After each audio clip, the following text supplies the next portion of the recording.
It's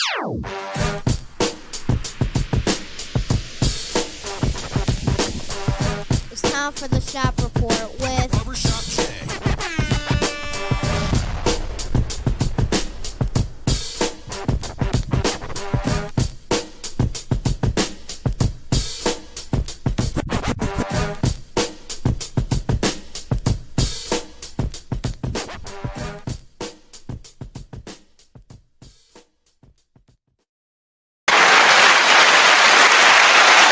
What up, sports fans? Welcome to the Shop Report.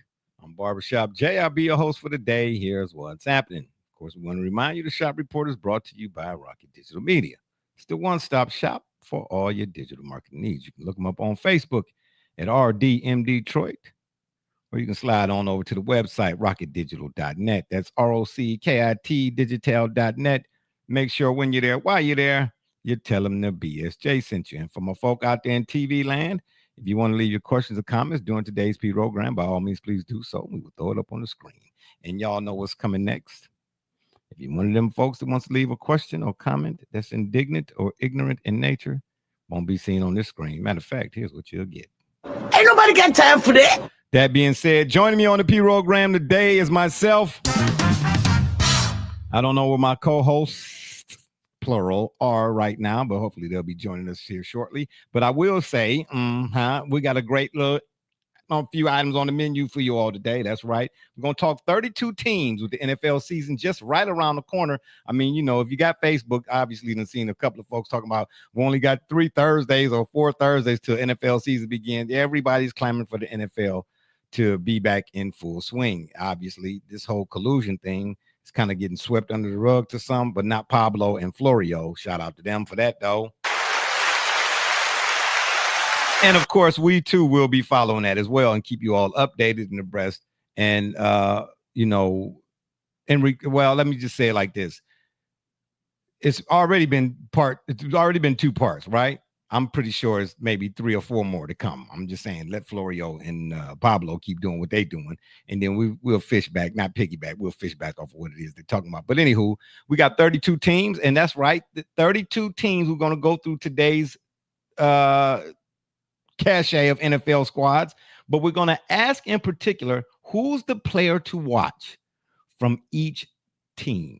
Okay. And for the most part, obviously, you know what I'm saying? It's going to be a lot of quarterbacks because it is a quarterback-driven league. In addition to that, we're going to also ask or mention the Chargers. If I'm not mistaken, it was a season ticket holder who had an issue with the Chargers. A Chargers season ticket holder, say that fast 2 times, had an issue with the Chargers and what they did in regards to scheduling. That's very interesting. Okay.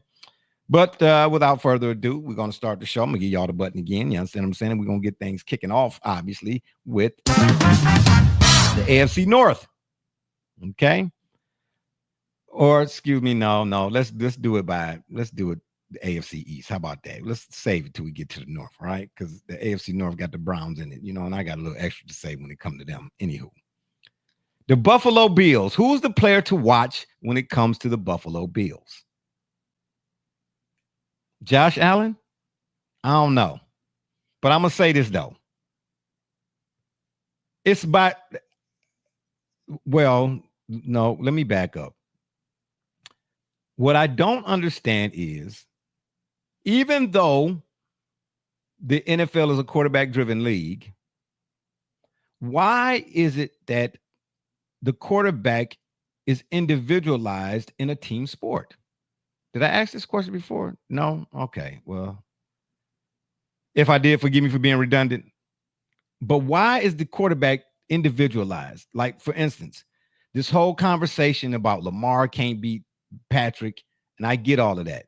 But if Lamar, for instance, when this team is on offense, does his job and gives the Ravens a lead against Kansas City, I'm just using this as an example, and then the Ravens defense goes down, or the Chiefs offense goes down, the Ravens defense gives up a score to Mahomes, and then now the Chiefs take the lead and win the game.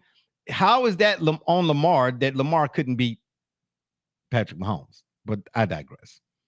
But back to the Bills. Yes, I say it's Josh Allen. And here's why. An individual talent No question he is. But at the end of the day, being that it's a quarterback-driven league and we individualize, what will it say if the Bills can't get over the hump? From his perspective or from his standpoint. We got somebody joining us on the P program right here, right now. Who's this might be? Oh, shout out to my other co-host, Double J. Tell the people what you say. Give him his intro on the way. Yeah, absolutely. R.I.P. Chuck Mangione. May he get all of the low-fat cottage cheese that one could ask for. Oh wow! Okay, that goes back to the King of the Hill episodes, coincidentally also being rebooted. But strangely, since the reboot, like in prior to the actual launch, like they've lost like 3 people. Who's lost 3 people? Like the King of the Hill series. Okay. Yeah, duh. John Redcorn's character, of course, was tragically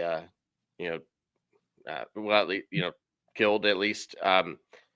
You're talking about the real life person who voiced that character. You bet. Yep. Oh wow, I didn't. Well, oh wow. I mean, it's been a while since I watched King of the Hill, so I was like, oh, okay. So you're saying 3 of the people who voiced characters for that show are no longer here? I didn't know that, man. Mm-hmm. Yeah, shout out to Mangione, man. I grew up. I mean, y'all know me. I'm 147 years old, bro. I'm straight up though. You know what I mean? You know, I don't feel like it when I drink agua, but yeah, I grew up on Mangione, man. You know what I mean? And I can't think of the name. Well, his classic, it was a classic cut. I can't think of the name of it right now. But before Kenny G, it was Chuck Mangione. Okay. So I'm trying to tell you. You know what I mean? So shout out. Yeah, no question. So shout out to him. But let's get back to football here. Yep. I see that, Double J. You got RIP Chuck Mangione. I'm asking, of the 32 teams, which player to watch in your estimation would you say for the Buffalo Bills? I say Josh Allen. I get it. It's a quarterback-driven league, but I just mentioned earlier, why do we individualize that position when it's a team sport? For instance, we say, or it's been said, Lamar can't beat Patrick Mahomes, right? Mm-hmm. But is that really kind of a false statement? Knowing that, for instance, if Lamar goes down, let's say the Ravens playing the Chiefs, and Lamar takes the Ravens offense down for a go-ahead score, and then Patrick comes down and takes, scores, and now they go back ahead and they win the game. How can that be on Lamar? How can we truthfully say Lamar can't beat Patrick when it was Lamar's defense? You understand what I'm saying? Because so there are 3 components to football, obviously. Offense, defense, and special teams. Right. We'll get to your comment here in a second. You understand what I'm saying? But when the conversations are being discussed or had, it's always he can't beat him. But shouldn't it not be them couldn't beat they, or they couldn't beat them?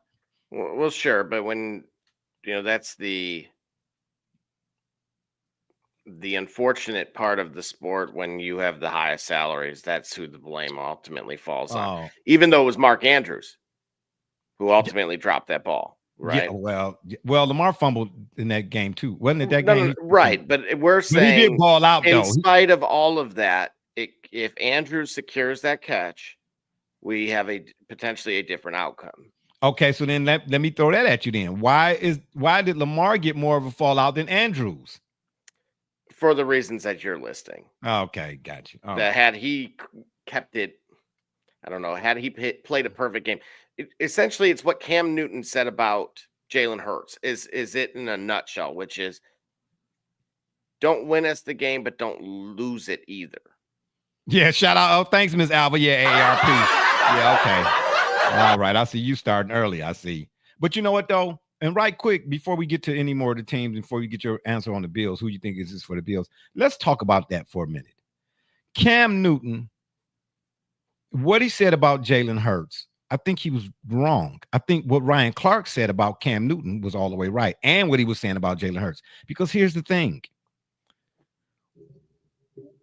We penalize,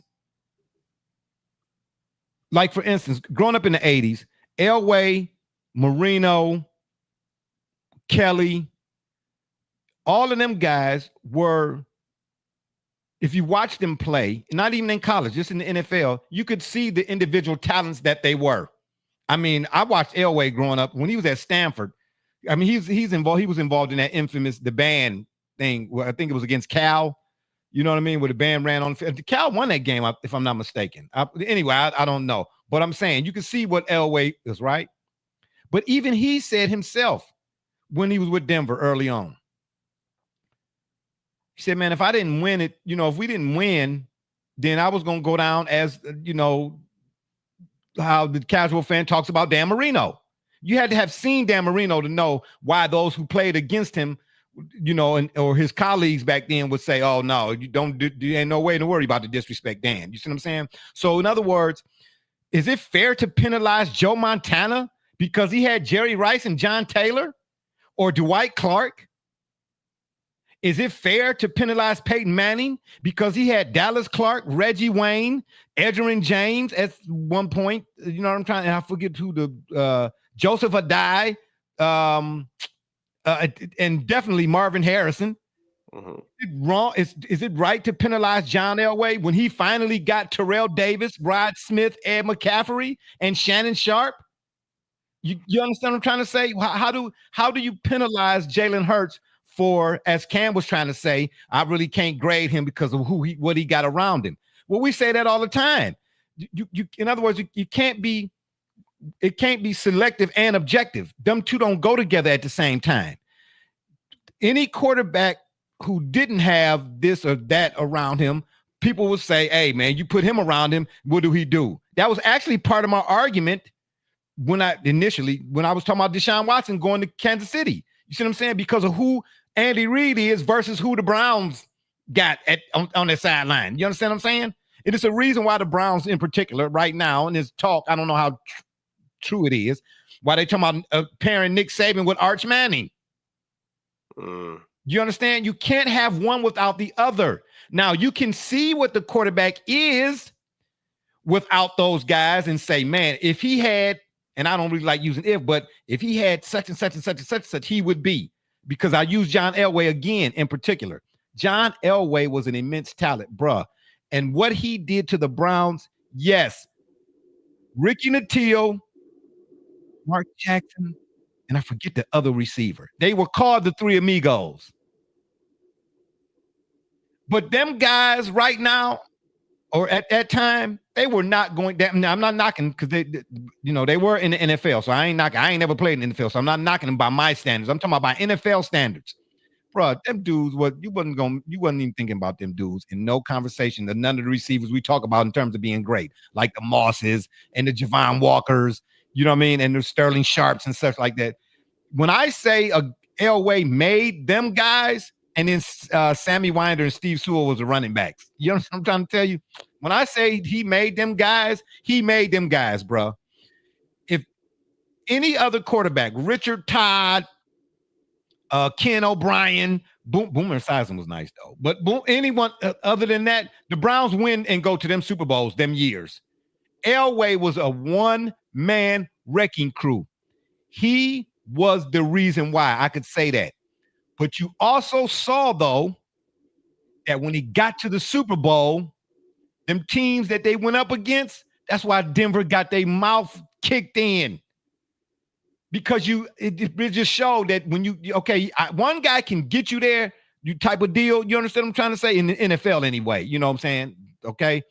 But when he ran up against Washington, I mean, go look at that. I mean, come on, man. Washington, their whole squad, Clark, Sanders, Monk, Art Monk, you know what I mean?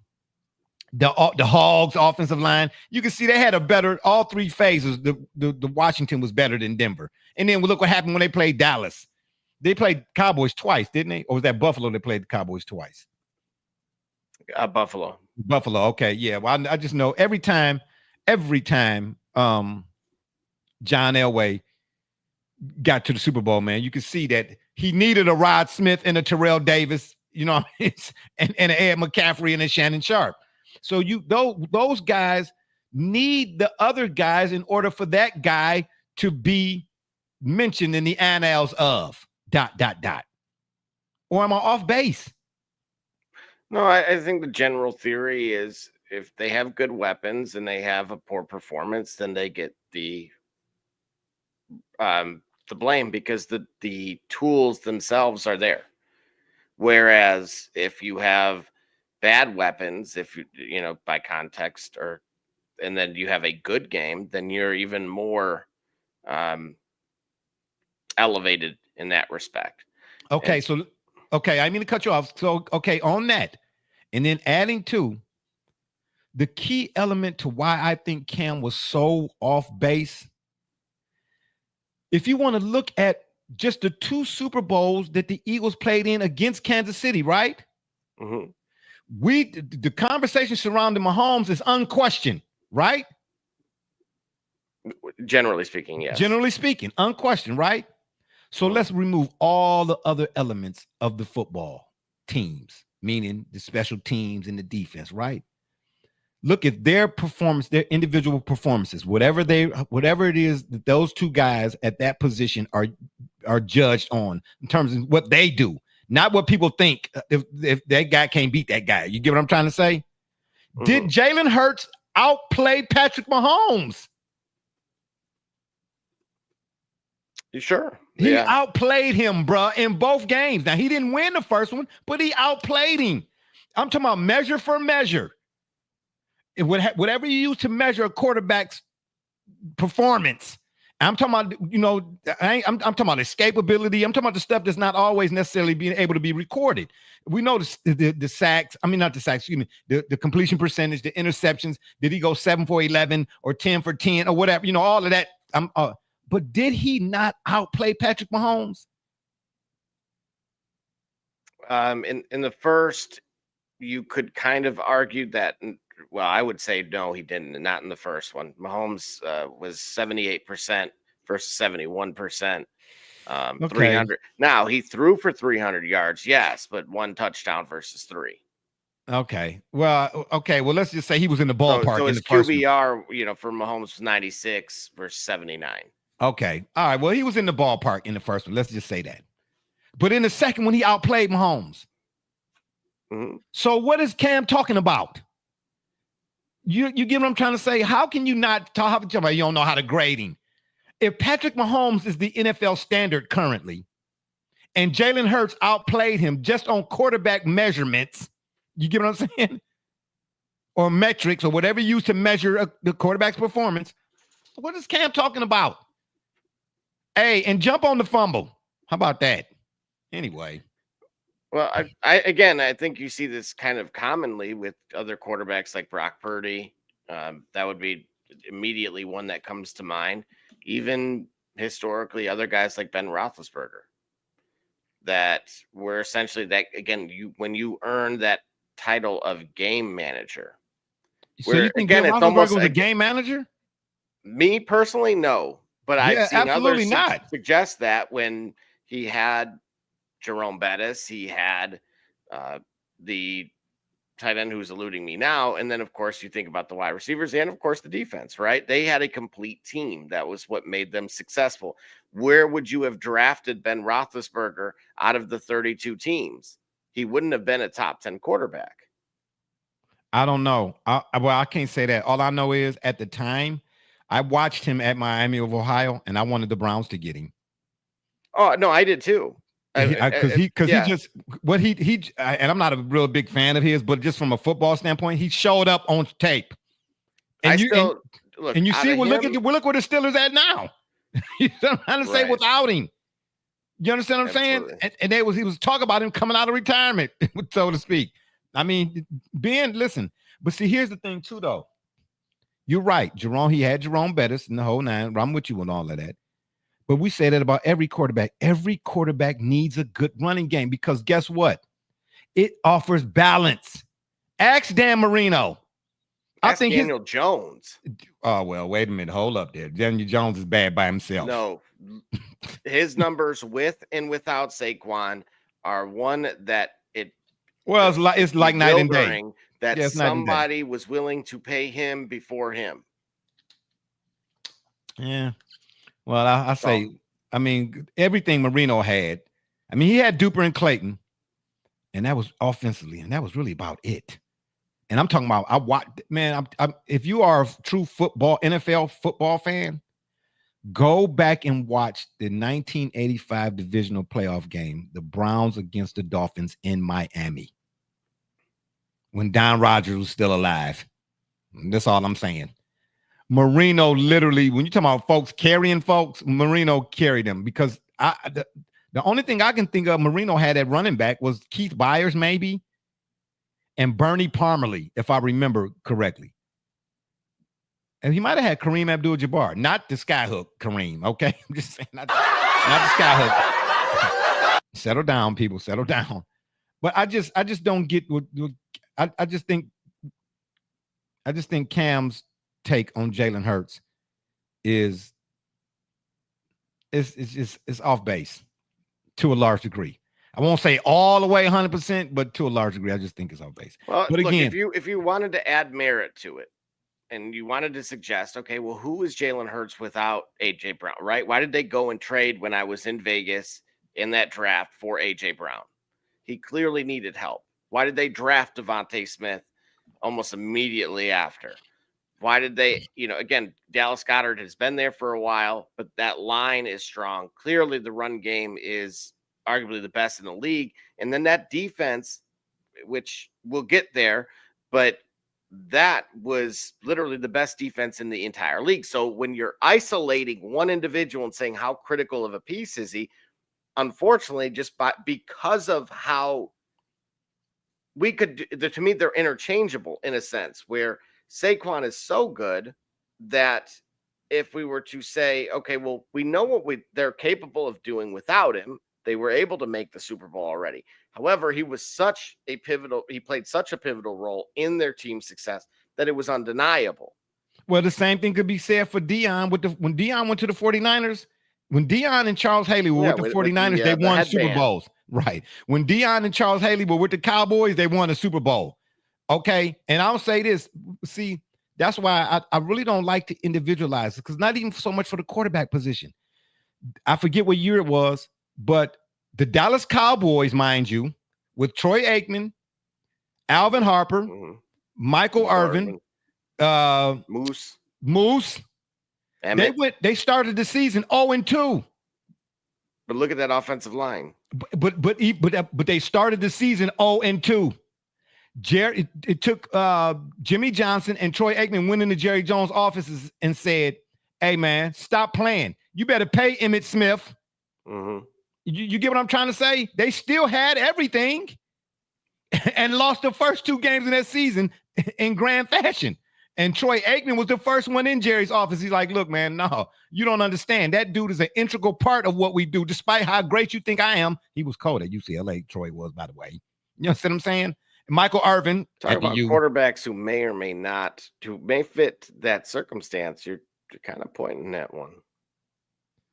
Well, well, to me, the only guy could his stats. I will say this: in spite of now, I don't have anything in front of me. I'm going off what I've seen of late.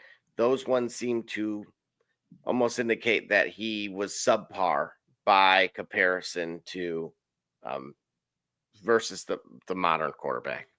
Who, Troy Aikman? Mm-hmm. I don't know, man. I watched him at UCLA.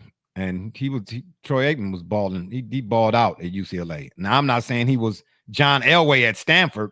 You could tell John Elway was special. He's like John Elway was at Stanford at the quarterback position. What McCaffrey, the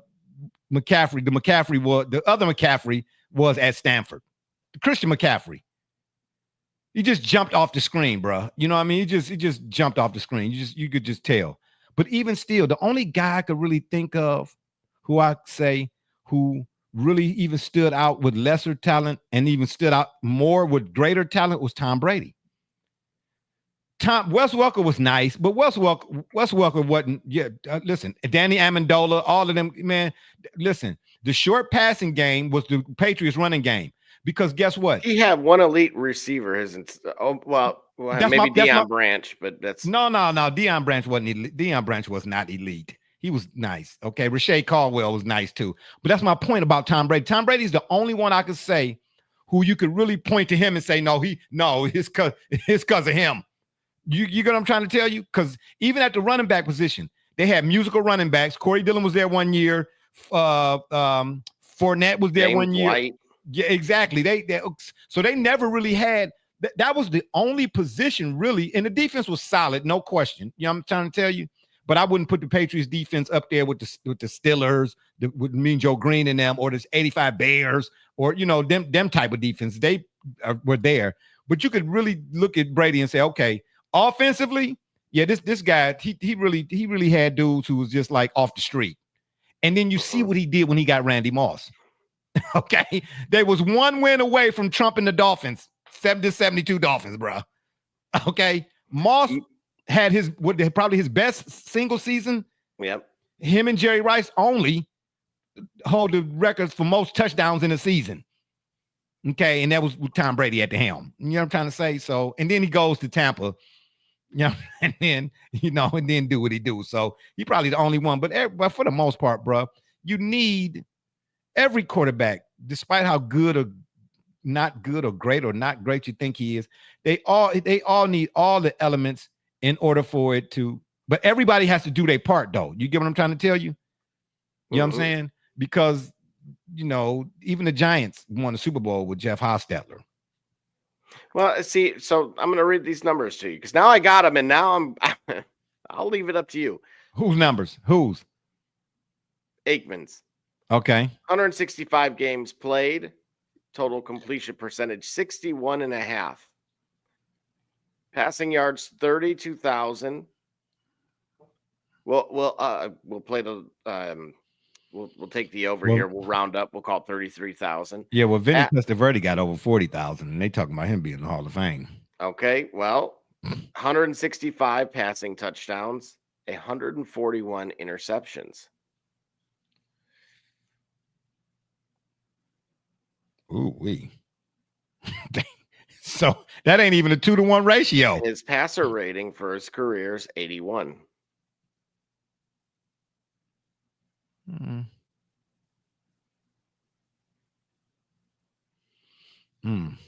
Well, the modern quarterback regularly exceeds 100 within the passer rating. Now, were rules different? Sure, maybe. Yeah, but was the NFL? The NFL wasn't as pass happy back then. But what is that? And he still threw 140 interceptions in spite of what you're saying. Yeah, well, with Emmitt Smith. Yeah, no, you can't deny that. Was Tony Dorsett there for any of his years? No. Dorsett was already gone. Dorsett was Danny. That was Danny White. Talk about another cold combination. Yeah, I'm just saying. Yeah, and I remember that Super Bowl too. The Cowboys played the Broncos. You probably don't. I got it right here. Jalen Hurts is at 63.5. Patrick Mahomes is at 66.5 completion percentage. Passing yards, Mahomes already at 30,000, so he's already close to. He'll shatter that. Yeah, I'm sure. Jalen Hurts, on the other hand, is at half of that at 16.5. So Jalen Hurts right now is actually this is actually pretty comparable. I would say look, I don't think it's a slight to say Jalen Hurts is the modern Troy Aikman. I think that would be almost like giving him an award, at least as it sounds coming off the tongue. Okay. But in reality, so Jalen Hurts' passer rating's 90. Again, Troy was 81. We know he exceeded his rushing yards. Okay, but let me ask you this though: what you're reading in regards to Jalen Hurts, does it substantiate, in your estimation, what Cam Newton had to say about him? I think, given the pedestal that we've put Troy Aikman on, no, it doesn't substantiate what Cam Newton's trying to say, because if it did, Troy Aikman wouldn't be considered this good. Now, he looked really good in the Super Bowls. I saw those numbers. Yeah, but guess what? Where else do you want to look good at? But like we just said, so did Jalen Hurts. So, okay, the lights were the brightest and the guy performed. Well, I mean, because Magic has something to say too about that whole conversation. He said, "Man, at the end of the day, Shay asked him, how can you say one ain't, he ain't, and he got more points." He was like, "Look, man, it's about winning." Okay, at the end of the day, man, that's why I look at it. Are you a winner? Are you a winner? Because I've seen a whole lot more guys with a lot more talent and a lot more ability that don't win as much as guys who didn't have the talent and the ability. Well, look at Jalen Because Hurts' entire career, right? Going back from Alabama to Oklahoma and leading teams, kind of overcompensating.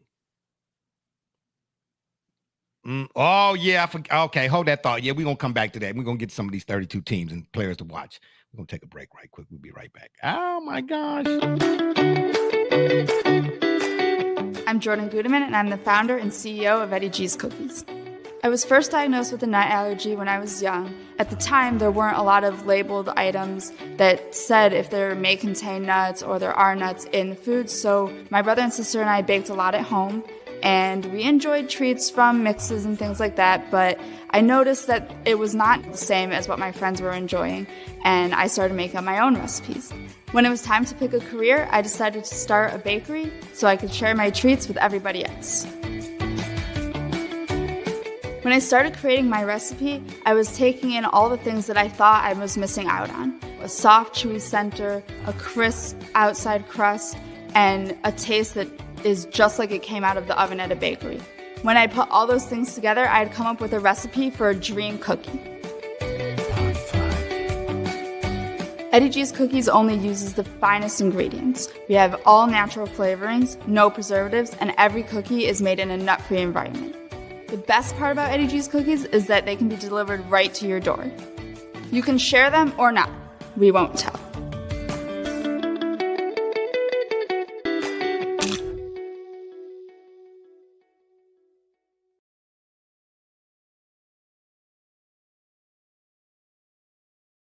That's right. We are back.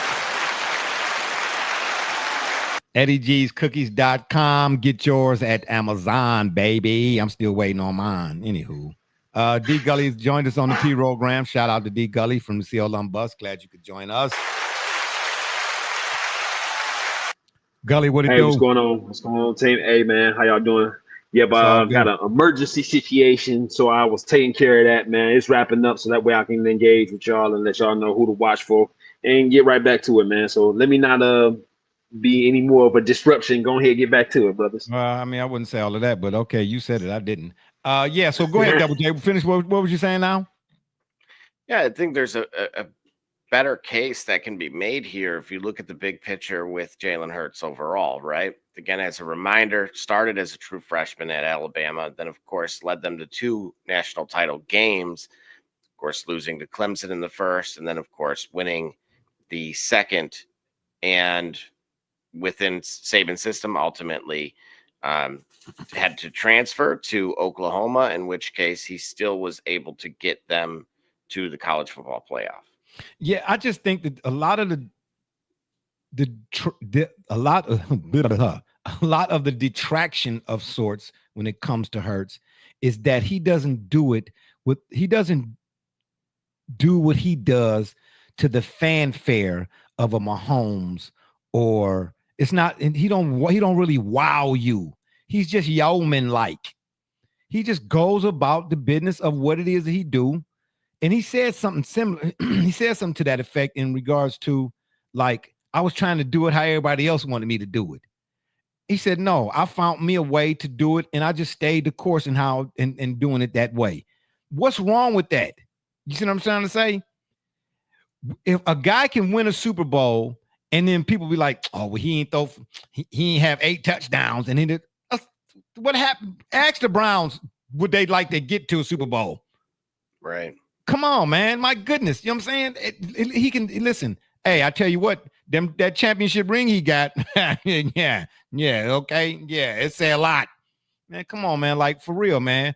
Like, it's never enough. It just seems like it's just never enough.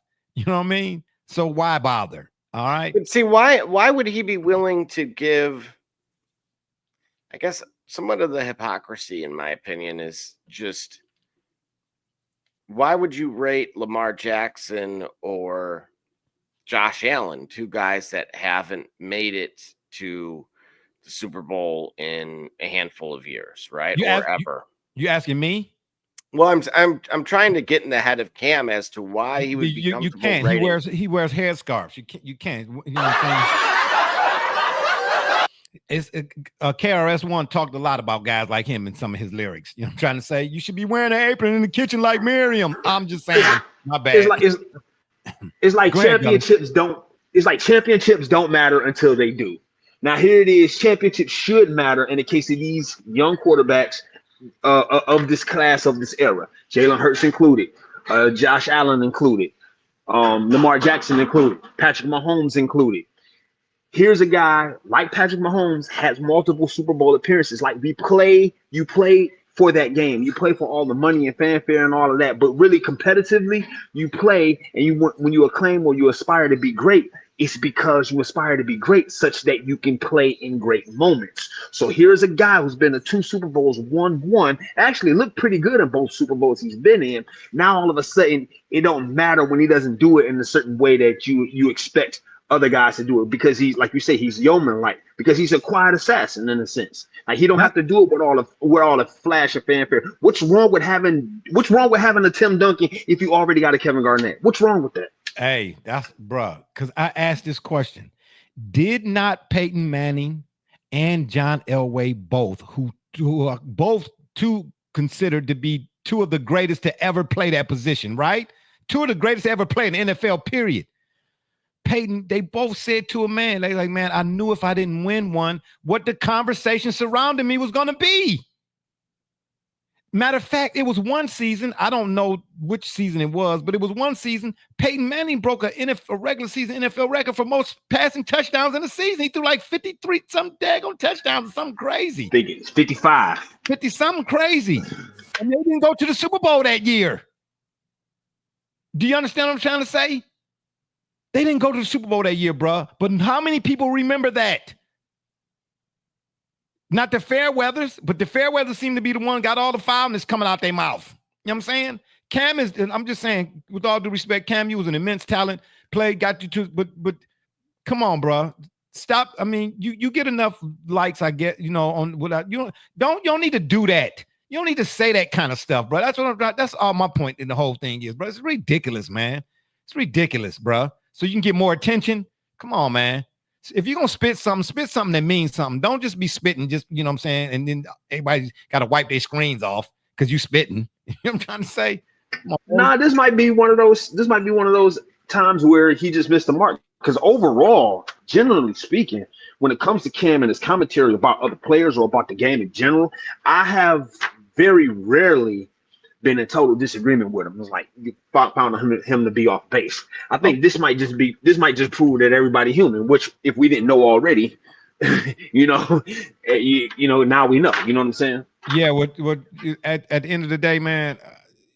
I mean, I won't disagree with that because he has had some stuff. He has said some stuff that I was like, okay, I wouldn't argue that. But but please, whatever you do, just make sure your brain is connected to your tongue, man, before you speak, and choose your words carefully.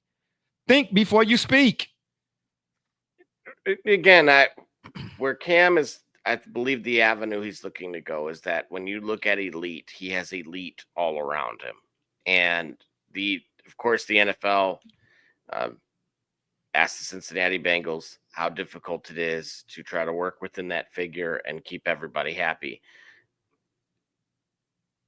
And so, is that going to change? Patrick Mahomes is elite. But have we seen Patrick Mahomes lose in the Super Bowl? Sure, of course we have. And then if you figure Patrick Mahomes is elite, he don't have elite all around. Like the guys that don't have the talent that befits their contributions to the team, we sit there and we cry and we boo-hoo for him. Now here it is, a guy who's boo-hooing for Patrick Mahomes. No, that's what. Well, no, here's what I'm saying. To be clear, there are teams like we boo-hoo for Joe Burrow. I guess rightfully so, because we look at the way the team defensively, like you look at last season in particular, how they struggled despite his career year as a quarterback. Here it is, a guy equipped with immense talent around him, is still productive because not everyone can get that type of. Not everybody can get and win a Super Bowl. You know what I'm saying? With talent. So Exactly. here it is. Yeah. Exactly. In other words, he still got to do his part.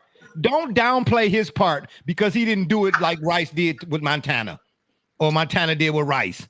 You But understand that's I'm what they trying did to to Joe Flacco. What do you mean? That's what they did to Joe Flacco. Well, just in general for his career. Oh, Yeah, well, they did. They tried that. They tried that. They don't want to see me about that. Joe Flacco or Peyton Manning. yeah. Or Eli Manning. I'm just saying, bro. But anywho, let's get back to these 32 teams and the players to watch. Yeah, just quickly, I'm going to go Keon Coleman. Big year is absolutely necessary. As much as the focus, as you pointed out, Barbershop J, coming from your end, was Josh Allen. Josh Allen's delivered, right? We've seen that. The rumor mill, right, which has been all over the place about the officiating and that type of thing. Yeah, 15 seconds.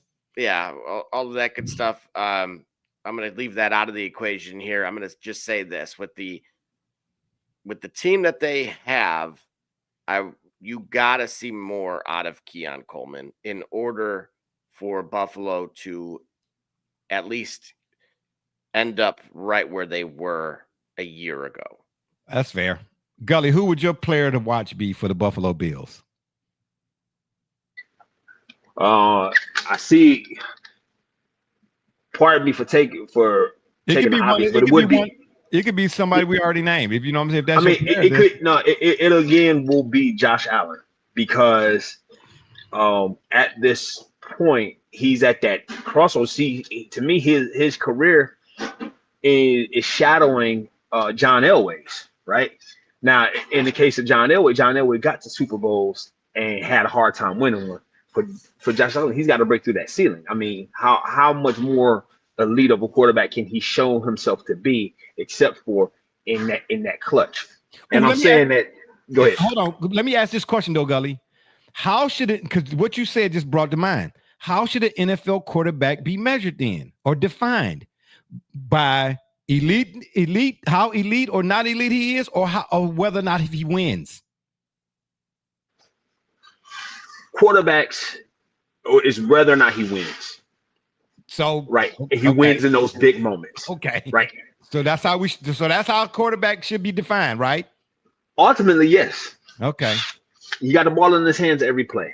Okay. You know, they make the decision to make the drives. They make the decision to make the drives. They have the audibles. They see the situations. The moment gets. I mean, and it's a job that requires an exceptional level of responsibility. And yeah, you're critical. You're responsible for more, and you are required to do more, and you're responsible for more. You get what I'm saying? Like it's a tightrope walker versus a linesman or whatnot. Yeah, if I wanted to go balanced on this, I would just say individual skill and stats 50% of the weight, and then team success and winning is 30%, and then the intangibles, maybe leadership, that type of thing, at the 20. Okay, so you're doing a breakdown, a definement breakdown. Okay. What about the Dolphins? Who's the player to watch for the Dolphins? Because they in a mess right now. What something happened between Tyreek Hill or something the other day that folks are all up in armor, but I didn't see in particular. No, it's from last season how he ended it, and then he addressed it. Okay. Yeah, he's got some work to do on the leadership side, but believe it or not, I'm actually going to go with Jalen Wright. Mostert is gone, which makes me very sad. Purdue guy, of course, but he is getting an opportunity to possibly have a high volume and of course a very run heavy offense under Mike McDaniel. So I would like to see what he does with the significant touches. Well, for me, it's the whole darn team. And I say the whole darn team because they are more than capable with Tua of making the playoffs. Didn't they make the playoffs not last year? Was it year before last? Mm-hmm. Okay. Waddle and Tyreek are two of the most dynamic receivers I've ever seen. Okay. If you thought Duper and Clayton was something for Miami, these dudes are 8.0. Okay. especially when it comes to speed, nobody outrunning the cheetah. And he got hands to go with the speed. So, I mean, come on. We saw what he did when he was with Kansas City. So, come on now.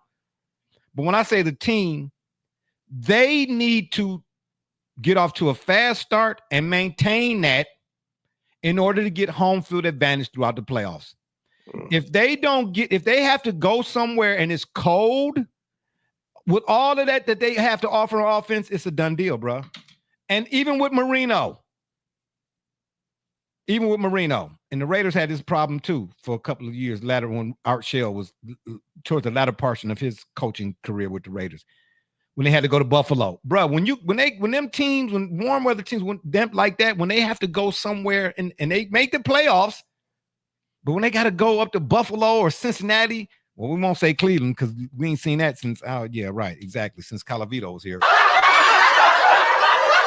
But when they got to go somewhere cold, bro, all of that, everything that they did up to that point, it just seems to go right out the window. They can, for whatever reason, and it's a reason why when you're watching that game that they in and they somewhere cold, that the announcers, whoever it is, they put their stat up or something like teams, the warm weather teams that play in cold have won 20% of the time and stuff like that, whatever the case may be, bruh. That's why I say it's the whole team. It's the whole team because I think that they could really. Okay, if they win. I don't know if they win the division. Let's hypothetically say, let's say the Dolphins win the division. Mm-hmm. That guarantees them at least what, one playoff game, right? One playoff home game. Mm-hmm. One playoff home game. Yeah, they gotta. Well, let me ask you this: do you believe that the AFC West, because of its competitive nature and potentially more human Kansas City Chiefs this year for a variety of reasons, maybe somebody limps in as the winner, so it impacts the overall volume of wins or total. So there's the possibility that they end up in one of those two spots, the top two.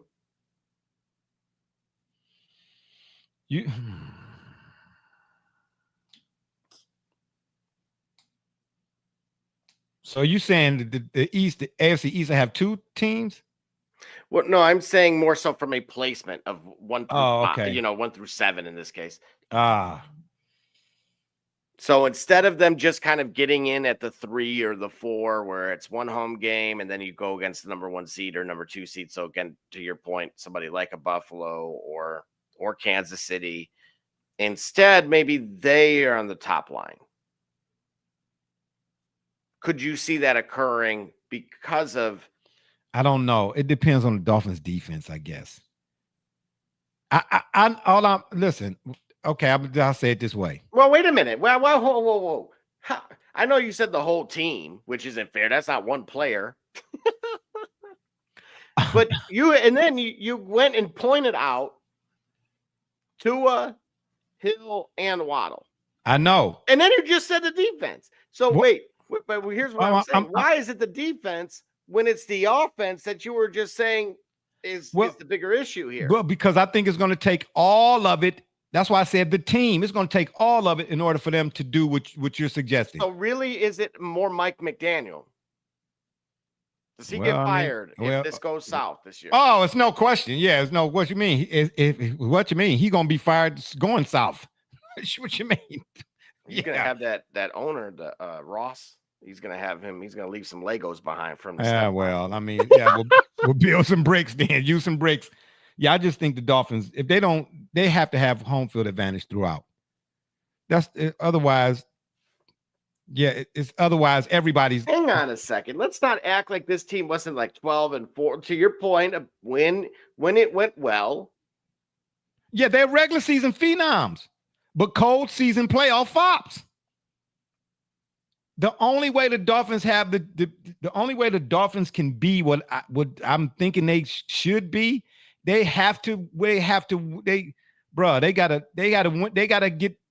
gotta get home. If they have to go anywhere, if they have to go on the road somewhere cold, it's a done deal. I'm sorry.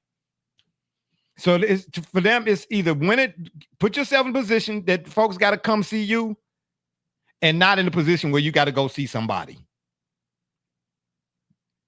Now, I don't know if winning a first round playoff game will give them because it could be the way it shake out. It could be that first round game could be a divisional game, maybe, right? Could be. Yeah, I mean, it very well could be Buffalo. Yeah. Right. Okay, exactly. Okay, so could be. So, now if you win that one game, does that give McDaniels a stay of execution? Well, you tell me. You're the one. I don't. Right now I can't speak English. I'm just saying. Well, considering where they were. Yeah. Right, which was, I don't recall exactly what the record was, but it certainly wasn't great due to Tua's injury. Is that good enough for you? Is that a good bounce back? Hey, everybody remained upright, and we at least advanced to the postseason. Yeah. Okay. I'll take a flyer on that one. Yeah. Yeah. Win that one game, you might buy yourself another year. We'll see. Yeah.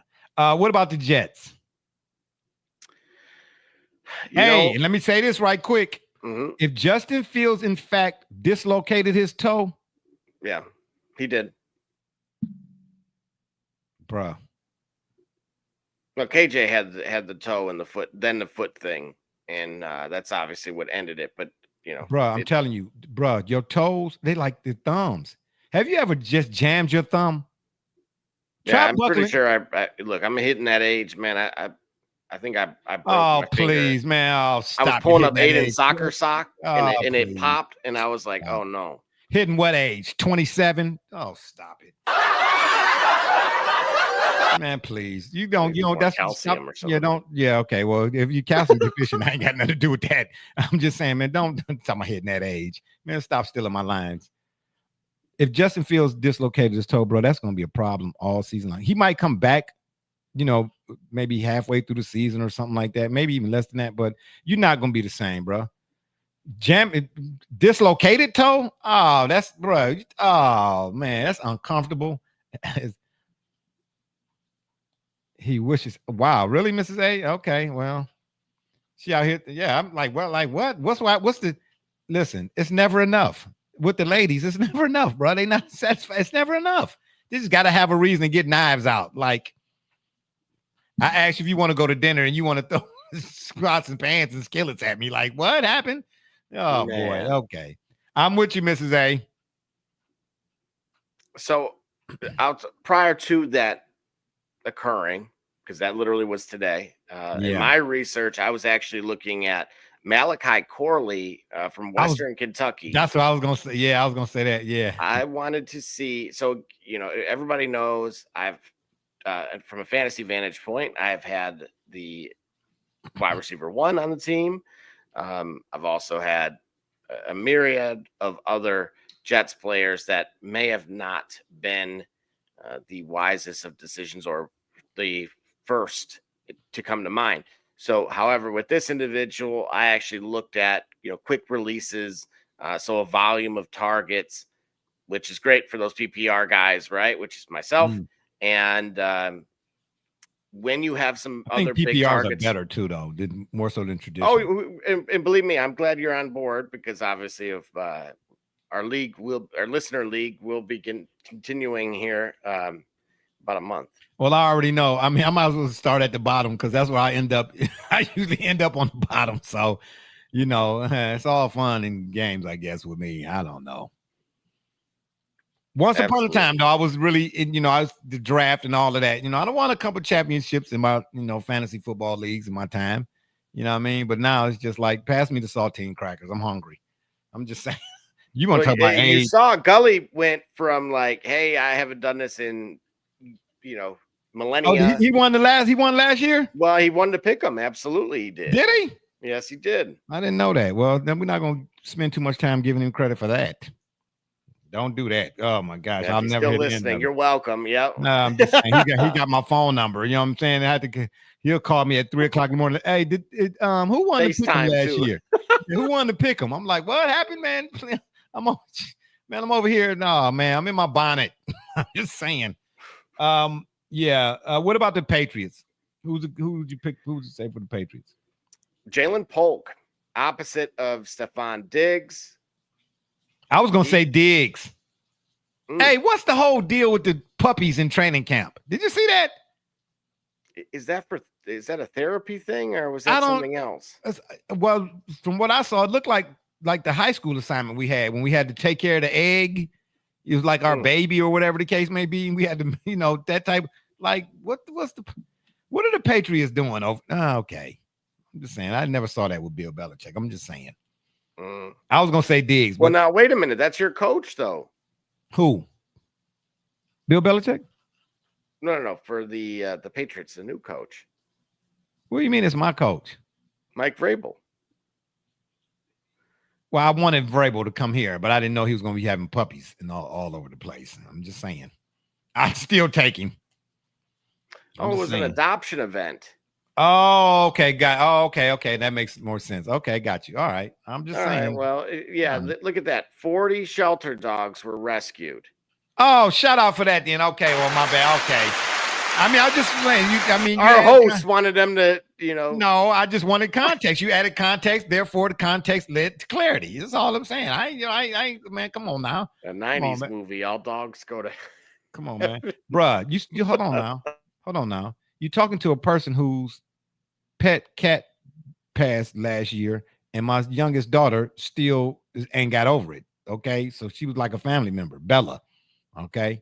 Yeah. So don't get it twisted now. Jay love the animals now. Don't play. Well, at least the domesticated ones. You know what I'm saying? You're not gonna catch Jay doing what somebody seen some folks on Facebook doing out in Utah, right, walking up to truck size man, elks and mooses or whatever it is, taking pictures. Like, man, right? And then they have the nerve to be upset, like, how dare it run me over? Yeah, exactly. And they got signs saying stay 25,000 feet away from this thing, man. Okay, anyway, we're not gonna go down that road because we got a show to do. But I'm like, bro, I will say this on a funny note. I did see video today of a squirrel catching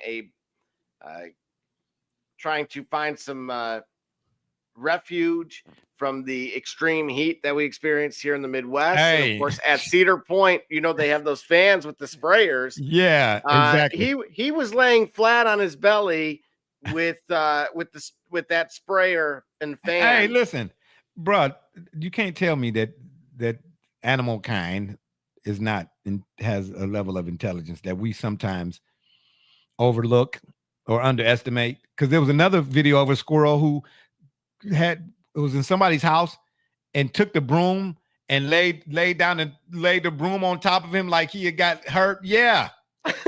Yeah. Now, if I can find it, I'm gonna share it, put it in the Discord. All right. So thankfully, it took us 2 hours. Shout out for that. We got through the AFC East. Now, mind you, we still got the North, the South, and then the NFC. So let's kind of expedite things here. So we will go on to obviously the AFC North and start with the Ravens. Who's your player to watch for the Ravens? I'm going to go with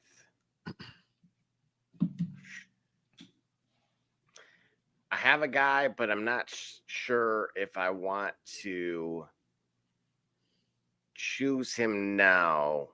And instead, you know what? I'm going to go with T. Higgins. You got the deal done. And whoa. Okay, so they did. Yeah. So it's all done then. Mm-hmm. Oh wow. Okay, got you. Yeah, okay. 4 years, $115 million. However, only 40 guaranteed. For those that know, Wow. Although again, I'm not gonna, hey, that sounds great to me. I don't know, man. You said 40 million? Mm-hmm. Over 4 years. Okay. That ain't all right. All right. That's fair. I like that. That ain't bad. For me, it's Flowers. Bruh, the Ravens win that game if he don't do what he did.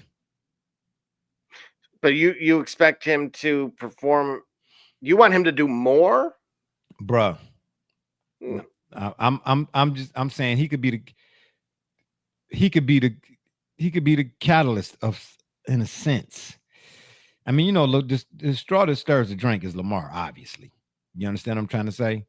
But Zay Flowers could be Rashid Rice or Tyreek Hill. Detroit fan, man, shout out, baby. Doesn't feel so good now. R.I.P. Chuck. Hey, fellas, what it do? Did I miss it? Is it an inside joke, Double J? What is he saying? The infamous song by Chuck Mangione was "Feels So Good." Oh, yes. Okay, got you. Yeah, okay, got you. I will watch Propane Boom again. That is the episode. Couldn't tell you which season. Okay. Yeah, I think it's Flowers. Flowers could really be a difference. You see what he's capable of. I just think he's still got another gear to get to, and I think he can get there. He got to get there. Because Ravens Chiefs one more time, he gonna be the difference. He got to get that Chiefs defense something else to think about, bro. He is a for real weapon, and I don't think we've seen what we're gonna see, what we could see out of him. I just don't think so. For me, it's Flowers. Wait, hang on a second, for Cincinnati or no. I said the Ravens. The Ravens. We were on the who Ravens. did you pick for Cincinnati? We didn't go to. Did we go to Cincinnati already? Yeah, that was who we started with. I remember I picked T. Higgins. Oh, that's what about when you said T. Higgins. I'm thinking T. Higgins was with Baltimore. I'm like, huh? No, I said the Ravens. Okay, well, for Cincinnati, you said the Ravens. Oh man, what am I here? Oh, yeah, exactly. I said the Ravens. Are you sure? I said, bro. I'll check the tape. Detroit fan, man. Who's staying up all night to catch Happy Gilmore 2 when it releases at 3 a.m.? What happened? Whoa! Oh, back that up. At 3 a.m. today? Today, 3 a.m. Tomorrow, 3 a.m. Huh? Wait a minute. Wait. It's releasing in theaters at 3 a.m. or on Hulu or something like that or whatever, or Disney or something, or Paramount or something. Where's the Detroit fan, man? Dang, he be coming up with some bangers. So it's releasing where? Like you can go to the movie theater at 3 o'clock in the morning to see Happy Gilmore? Is that what you're telling me? Right, 3 a.m. Eastern time. No way. Hold on. Detroit fan man said Netflix almost had it. Mm-hmm. Okay, so wait a minute. Wait a minute. Are you telling me at 3 o'clock in the morning I can get up and go and watch Happy Gilmore? Is that what you're telling me? The new one. That's right. No. But you know what though, man? I don't know, man. I'm gonna wait. Let some other folks check it out. I'm gonna wait because without Bob Barker, and don't get me wrong, Adam Sandler is the dude. He that dude. He just, I mean, come on, man. Adam Sandler. But without Bob Barker, because Bob was whooping in that one. Bob was taking names and not asking questions. Okay, Bob was whooping. Without Bob, man, I don't know. Detroit fan, man, you think he can pull it off? I don't know. We're gonna take another break, man. We are already an hour into 2. We're gonna take another break. When we come back, don't you touch it. We're gonna get the rest. Cleaning the cracks on your pavement surfaces can take hours and be torturous on your body. Until now. Bicracky Weed Removal Tool was designed specifically to clean pavement cracks in a fraction of the time, all while standing up. Bicracky's patented design incorporates a 2-sided steel blade and is encased by a durable fiberglass shell. Simply use the large end to clean big gaps, then rotate and use the small tip for narrow gaps. Made in the USA, Bicracky eliminates weeds to the root and is environmentally friendly. Bicracky. Save your back while you clean your crack.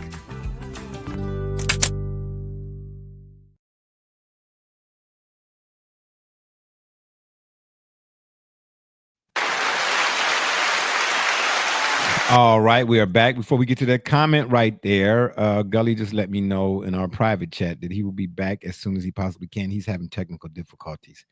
But I don't know. I think who's the running back behind Brown? Taj Brooks, is it? For which team? For Cincinnati. Cincinnati's fine. That's who I'm looking at, because can I don't know, man. Do you think can Brown be the every down back that the Bengals would need? Chase Brown, I mean. Well, remember he split time with Zach Moss, and then obviously But Moss is not there anymore, though, right? I'm almost positive he's still there. Well, no, he's still there. Oh, okay, all right, okay. Well then, okay, but I don't know, man. I got my eye on my man right there, man. I got my man on Tosh Brooks, man. I got a feeling he gonna play a part. He's gonna play a part. But I know one thing though, just as a unit, the Bengals, they can't get off to a slow start, not this year. They can't do it. Detroit Fan Man says this was the single movie that deserved a sequel the most. I'm kind of pumped for this. Yeah, I am too, but I'll let you watch it first, Detroit. I'll let you, and you tell me. You know what I mean? If you say I don't want no Rotten Tomatoes, but give me, like on the star system, like 1 out of 10, 10 stars, 9 stars, that type of deal. If you give it more stars than you don't, then I'll go check it out. You know what I mean? I'm going off of you right here. But I didn't know it was coming out this morning, bro. Wow. Happy Gilmore too. Yeah, I'm willing. I have a long drive to Chicago. I'm not driving. So I will try to watch it then. Wait, what happened? You got to go to Chicago? Yeah, Aiden, 4 games this weekend. Oh, man. One Friday, dude, 7:30 Eastern time on a Sunday night. And we live 4 hours away. Boy, the sacrifices we make as parents, bro. I don't envy you, bro. My days, listen, my oldest is on his way to North Carolina A&T, and my next oldest graduated Barber College, thank the Lord, and he's getting ready to go and take his state board. After that, y'all got to go and they still not grown, but they're old enough to make informed decisions. Y'all got to go. Time to get out the stroller. That's all I'm saying. You got a mustache. Ain't no need. You ain't riding. I seen a lady at the store the other day. Little boy had a cell phone and everything, but a binky in his mouth. I'm like, what? And she was carrying him. I'm like, really? That's why you got back problems. Anywho, what about the Steelers?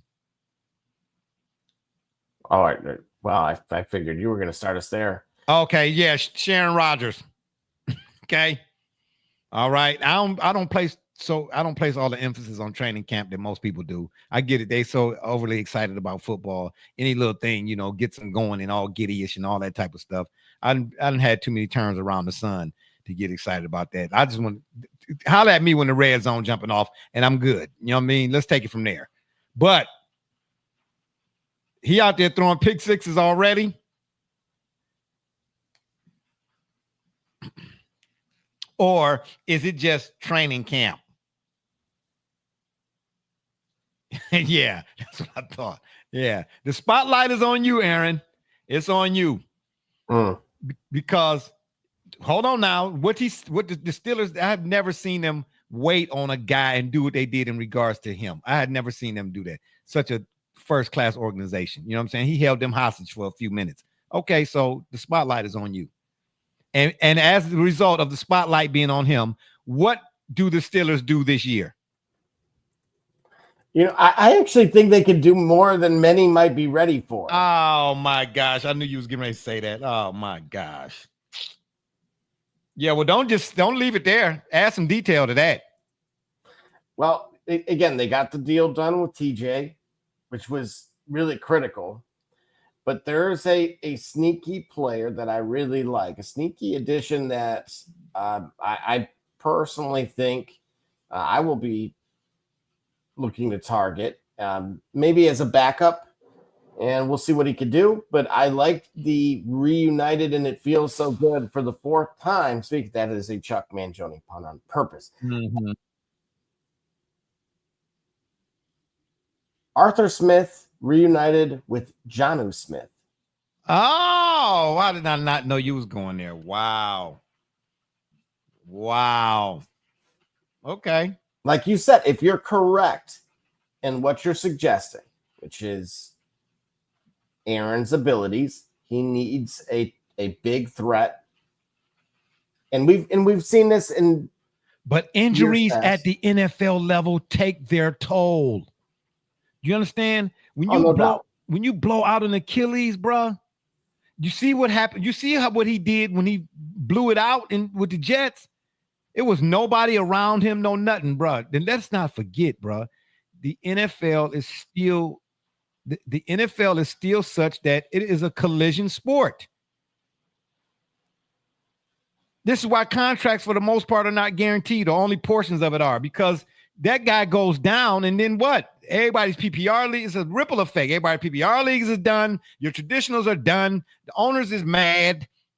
I'm trying to say, fans are mad. Teams' fortunes could go down the tubes real quickly. You can go from being projected to be going 13-4 to 4-13, unless you're the Browns, of course. You know what I'm saying? And that's always the projection. I'm just saying. So I mean, and I mean, there's still some ability in the arm. He ain't got no noodle arm. Unfortunately, we saw that, with Peyton Manning and Ben Roethlisberger. And in Peyton's case, he was still that he had enough around him. He was still able to win the Super Bowl with it. Because, yeah. Well, what I'm going to be interested in seeing is the deep ball threat still there? And I think that's why DK Metcalf over George Pickens was so pivotal. As much as I've been on record, especially those who watched the After Dark, series, that I loved George Pickens, but in terms of fit here, he had a false sense of entitlement, though. Well, everybody's got to learn at some point. Yeah, well, but I think for Aaron, this is the best case scenario. I think Arthur Smith's system works well for him, and that's a key component too. That's a key component too. I won't take that away from him. We'll see. I mean, remind me again, what's the running game looking like? Because at this stage, especially, he's one guy, he definitely needs that. Jaylen Warren and Caleb Johnson, and then you get some smaller guys like Kenneth Gainwell, who was still effective for Philly. Yeah. And then Trey Sermon, who looked like he might make some noise and had gotten hurt. So had some bad luck with the Colts. Yeah. The Ohio State product. I think.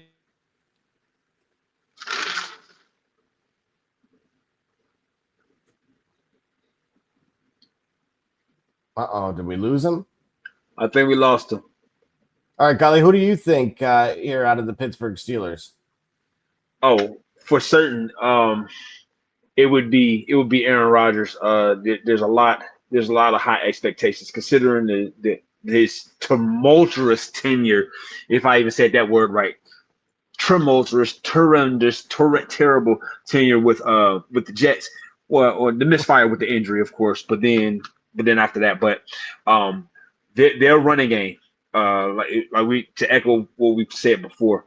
Now, in fairness, Aaron Rodgers' lone Super Bowl, that running game was not one. It didn't have a feature back that was a household name, and I think in terms of play calling, they were like close to even in terms of run versus pass.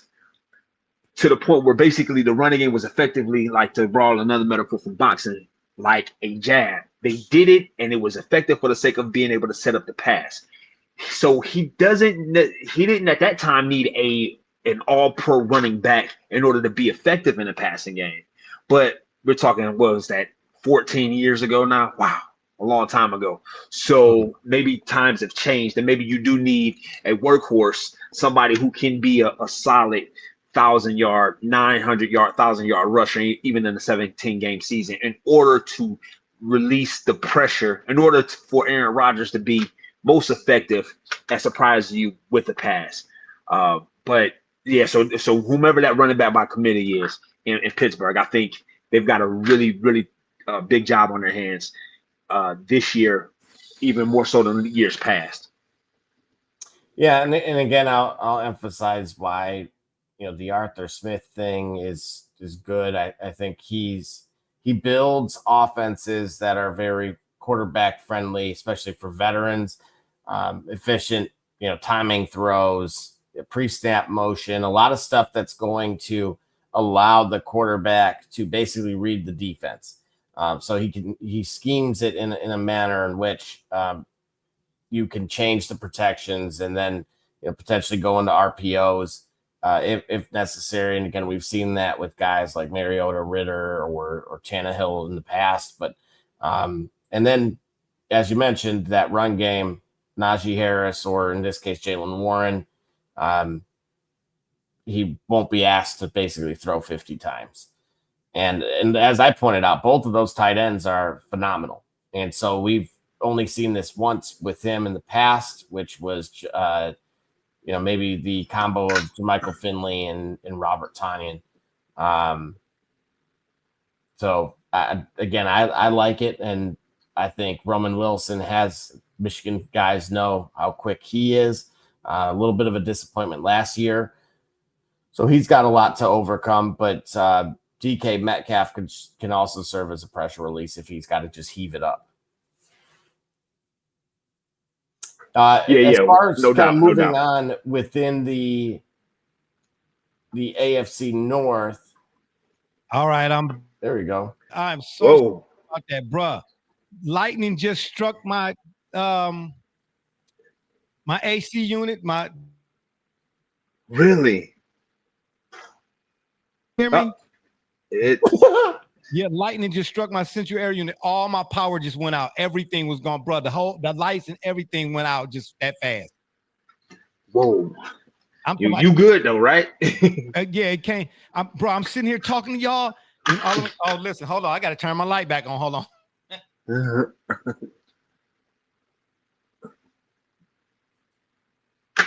Live TV. Yeah, live TV for you, right, bro? I'm sitting here talking, and then all of a sudden, everything just went out. The whole house was dark. And listen, hey, listen. I'm really not trying to be gross or nothing like that. But bruh, it happened so quick, and everything went so dark. And the only thing that was light was the lightning. And my central air unit is right outside my window here, and where I do the show, bruh. Oh man, I'm not gonna. All I'm gonna say is, when this show is done, I'm gonna have to throw these. I'm gonna have to burn these underwear. I'm just saying.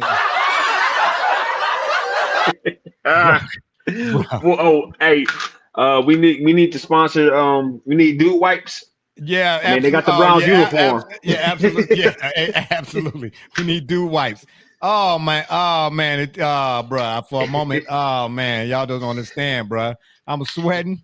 I was like, man, what the world? Oh, for everything to be black and all you see is this light blue. Oh my gosh. Anywho, for the Browns, let's pick up where I left off. Okay. Right. Out there in the yard. Yeah, I'm glad I wasn't outside, man. Oh my goodness. For the Browns, Luke Floria. Am I saying that correctly? That his name? The wide receiver? Shout out to GL, man. Where you been, man? Shout out to G. GL, Sleepy G. Yeah. Oh, Gully. I mean, you got a fan club out there, bro. Yeah, he said nothing for weeks, and then the first thing he say is me. Oh, you know what? Gibby, I appreciate you, bro. I'm just saying, bro. I'm just saying. For the Browns, yeah, Luke Floria. But at the end of the day, man, everybody knows by now because it's all over social media, right? The Browns have unveiled their new uniforms, right? I just want to say, they look colorful, okay? But all the excitement over the unveiling of a new uniform, how about they unveil a team that's going to win something? Can we do that? Let's get to this comment right quick. GL said, almost fantasy season, and you'll see me a lot more. Haha. Y'all the best advice for reals. We winning next year. Okay, then. Shout out to that, then. Okay. Yeah, well, we looking forward to it. Matter of fact, you know what? It is, man, August is right out around the corner where that lightning struck barbershop. So we got to get our draft stuff together, really? Double J. Really? Yeah. That's what you finna do? You gonna make light of that? Huh? I could have been a goner. Hot. You gonna make light of that? Okay. Give yourself a laugh track. No, that was terrible. That was terrible. Listen, I promise you, that's not even why I said it. I'm saying, wow, really? Only you would make that connection. And you still cracking a joke. I could have been up out of here. This dude right here, man. We draft But pretty you did. late. You still here with us. Okay, right. GL said we draft pretty late. I'm always super nervous when it comes around. Not gonna lie. I think that's what that stands for, right? NGL. I'm not gonna lie. Yeah, you're right. Okay, thank you. All right. Then moving on to the AFC South. We got to get through this, man. My gosh. The Texans. Who is your player to watch for the Texans this year? Hey, Chuck Mangione, who's your player to watch for the Texans this year? Y'all know who mine is. Nick Chubb. Yep, that's where I was going. Nick Chubb, baby. It's consistent. To me, it's Joe Mixon. Why you say? Oh, yeah, why? Why you say? Because if Joe Mixon could spell him, if they could spell each other if anywhere as close to as effectively as Kareem Hunt and Chubb, then the Texans are a dark horse favorite to not only go but win a Super Bowl. But you want to be able to have put Chubb in a position where he don't have to, where you're not looking for him to handle that workload and overexert himself. Yeah, well, no, he Joe Mixon or CJ Stroud. Yeah. Okay, I'm with you. I'm with you, GL. I ain't mad at that. But for me, I'm just saying, it's me as Chubb, man. Chubb is a favorite, man. For him to have gone through all of the injuries, bruh. I mean, and it seemed like they was just like back to back. Blew his knee out, then he broke his foot. To come back, how many injuries has he come back from? And to still be playing football, bruh, that's my dude. For him to have any type of production. And let me ask you that. You all are more so the fantasy owners and players than I am nowadays. Would you all pick him as on your fantasy rosters? Absolutely. He would round out a roster for me. I think at this point, and that's because, you know, when we play in fantasy, we gotta act like a GM. I mean, my heart goes out to the guy. You know what I'm saying? I really want him to do well, perform well. Shoot, I want, you know, especially in a potential return game to Cleveland or whatnot. I always gonna want him to do well. But wait, they play the Browns this year? No, I'm saying if any potential return. I mean, the Browns have to magically make it to the playoffs. So yeah, right. Yeah, that's what it'd be, like Lucky Charms. Magically make it to the daggone playoffs. You're darn right it would be. So what about go ahead. No, my bad. Because of that, but in light of that though, these are some very serious injuries. So I would be cautiously optimistic. I think it would be the fandom getting the best of me to want to pick him like in the early rounds, especially if you got your eye on other running backs to better help your game. I wouldn't go first round with him, but I wouldn't leave him out there. If you're rounding out your roster, he wouldn't be a bad pickup. I got you. GL said depends on where you get him at. That's what all depends. Yeah, I feel you. I feel you. The Colts, your player to watch this upcoming season for the Colts. Anthony Richardson. I'm telling y'all, go check the tape. When this dude, and he was my classic case for why I would say, or why I said what I said about Tony Dungy, and any pick can be a hit or miss. Do you have the front office and the people in place who understand how to minimize risk? He was my example for that. Boy, oh boy, oh boy, do I have to give myself a button.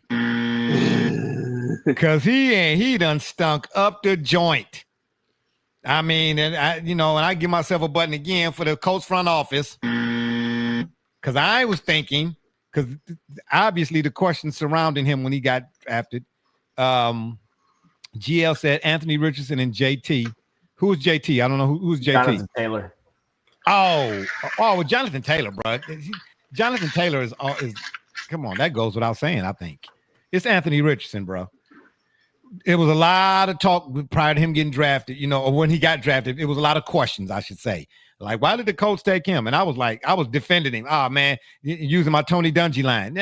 Hit or miss, blah, blah, blah. Well, they done missed big time, I think. They done missed big time. And they're going to miss the playoffs again this year, too. Well, no, I mean, spend a moment, though. Like, let's revisit that. Like, what did you see then? It didn't bear out, but what did you see that made you inclined to be so highly on him? What did you see that gave you that inclination? Really? I'm trying to move on. I'm trying to move on from a mistake I made. You know what I'm trying to say? And you want to rub it in. See, you know what? That's why you never learn. That's why you never learn. Kobe Bryant say, watch the film. Kobe Bryant say, watch the game. Kobe Bryant say, watch the game and and you won't watch it. You won't even get indulgence. So see, you're not helping our fans not make the same mistake. You won't indulge us. So then they'll just go ahead and do the same thing. All right. So everybody who draft Richardson just off of this guy, just understand. No, I'm not. Hold up. No. I asked you to help us, and you didn't. You ain't want to give us a caution. First of all, I done fell on. You ain't want to give us a cautiously optimistic tale. I'm not giving you optimistic nothing. You need an optometrist because you ain't see what I'm saying.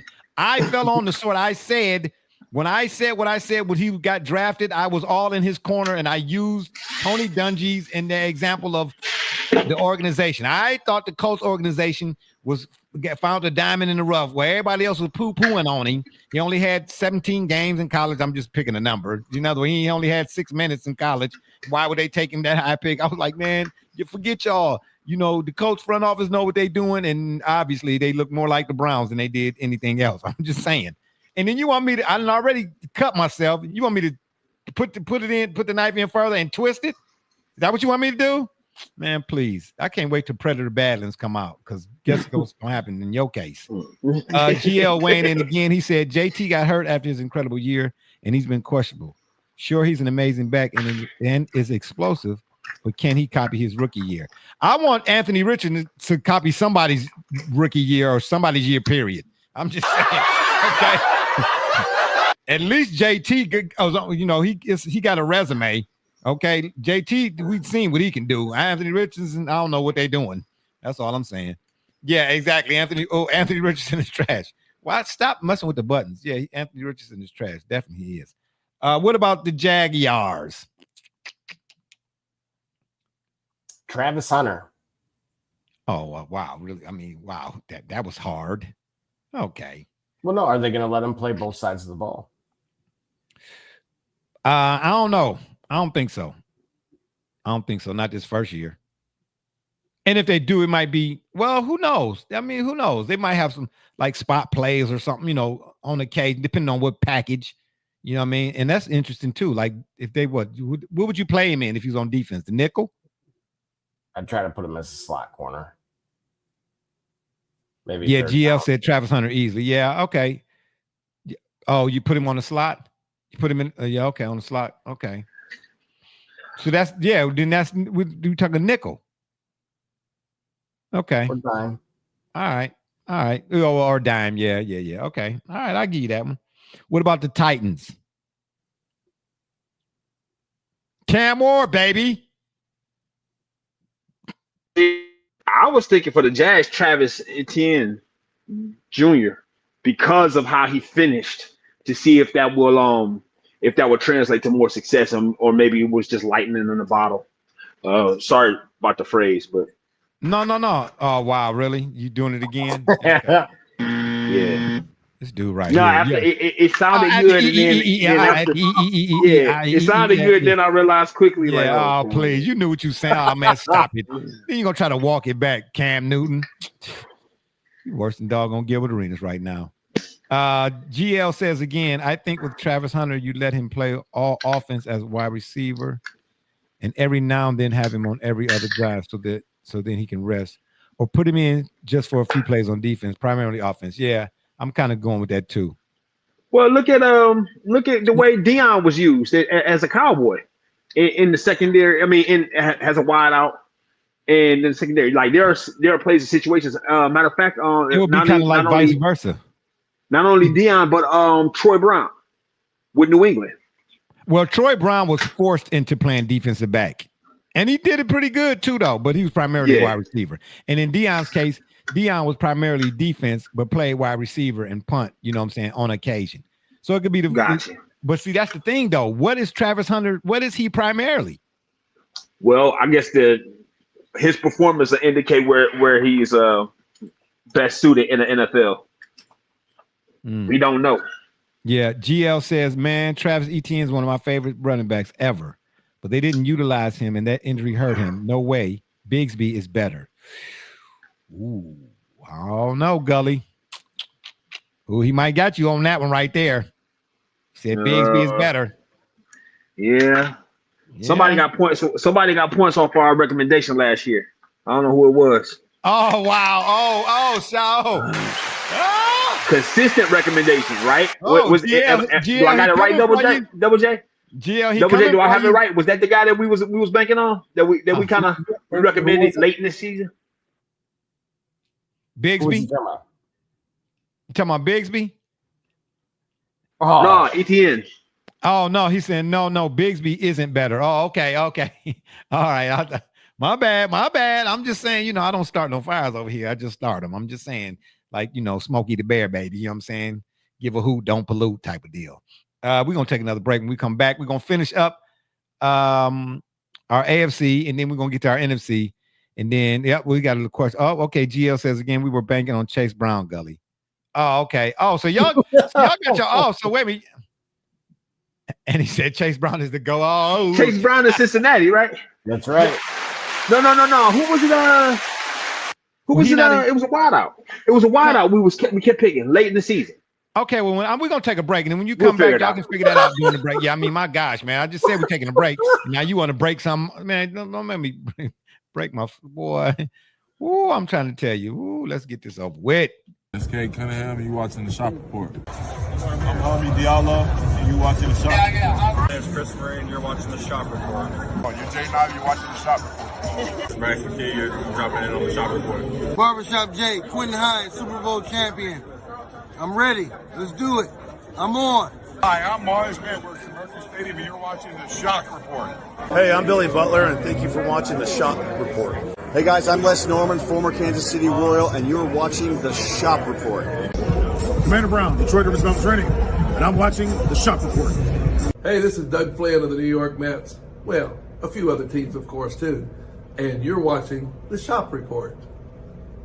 I'm Matt Ramos, and you're watching the Shop Report. How you doing? I'm Rajay Davis, and you're watching the Shop Report. How you doing? This is Nelson Figueroa, former Major League pitcher with a lot of teams. You're about to listen to the Shop Report. Hey, this is Howard Johnson. You're watching the Shop Report. Hi, I'm Heath Bell from the New York Mets, and you're listening to the Shop Report podcast. Yeah. Hey, I'm Josh Tolley, former catcher of the New York Mets, and you're watching the Shop Report. This is Edgardo Alfonso for the Mets, and you're listening to Shop Report. Hey, this is Doc Gooden, and you're watching the Shop Report. Hello, this is Mike Hampton, and you're watching Shop Report. Hey, this is Herman Harvey, former NFL offensive lineman with the Cleveland Browns and the Baltimore Ravens, and you're listening to the Shop Report.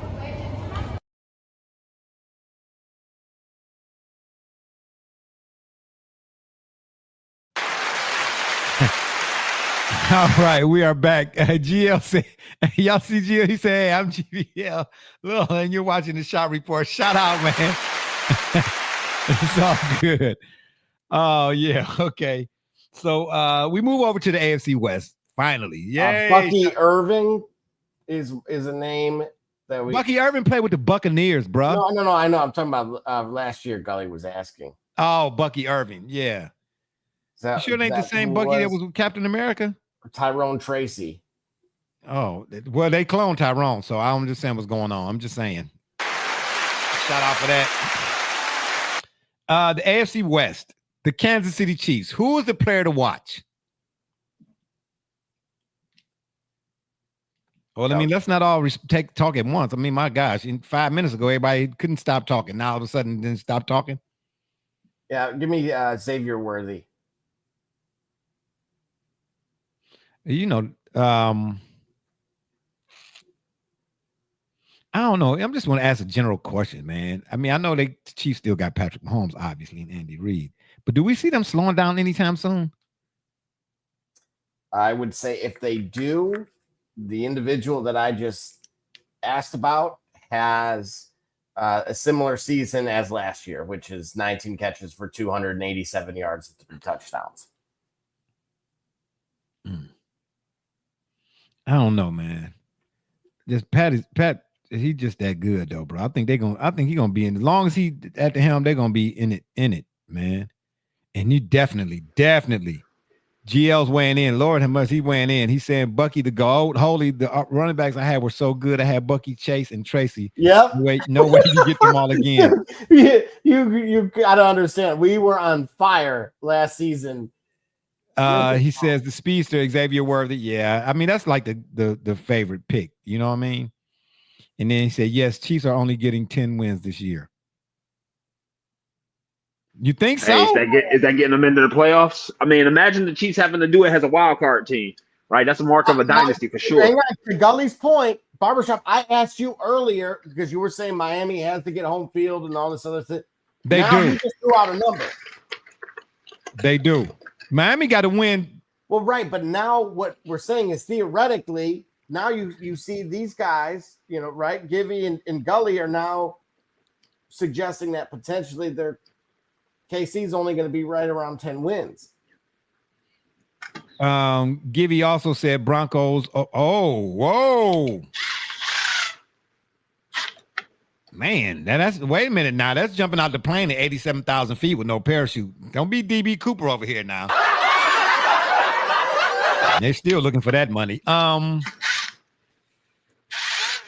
But I don't. Gully, what you over there doing? You playing with the Evil Knievel? Run. What you run? Oh, I hope you ain't. Oh man, you should maybe mute your mic. Yeah, he did. Oh, you bet not. Oh, you bet not. Oh, you bet not.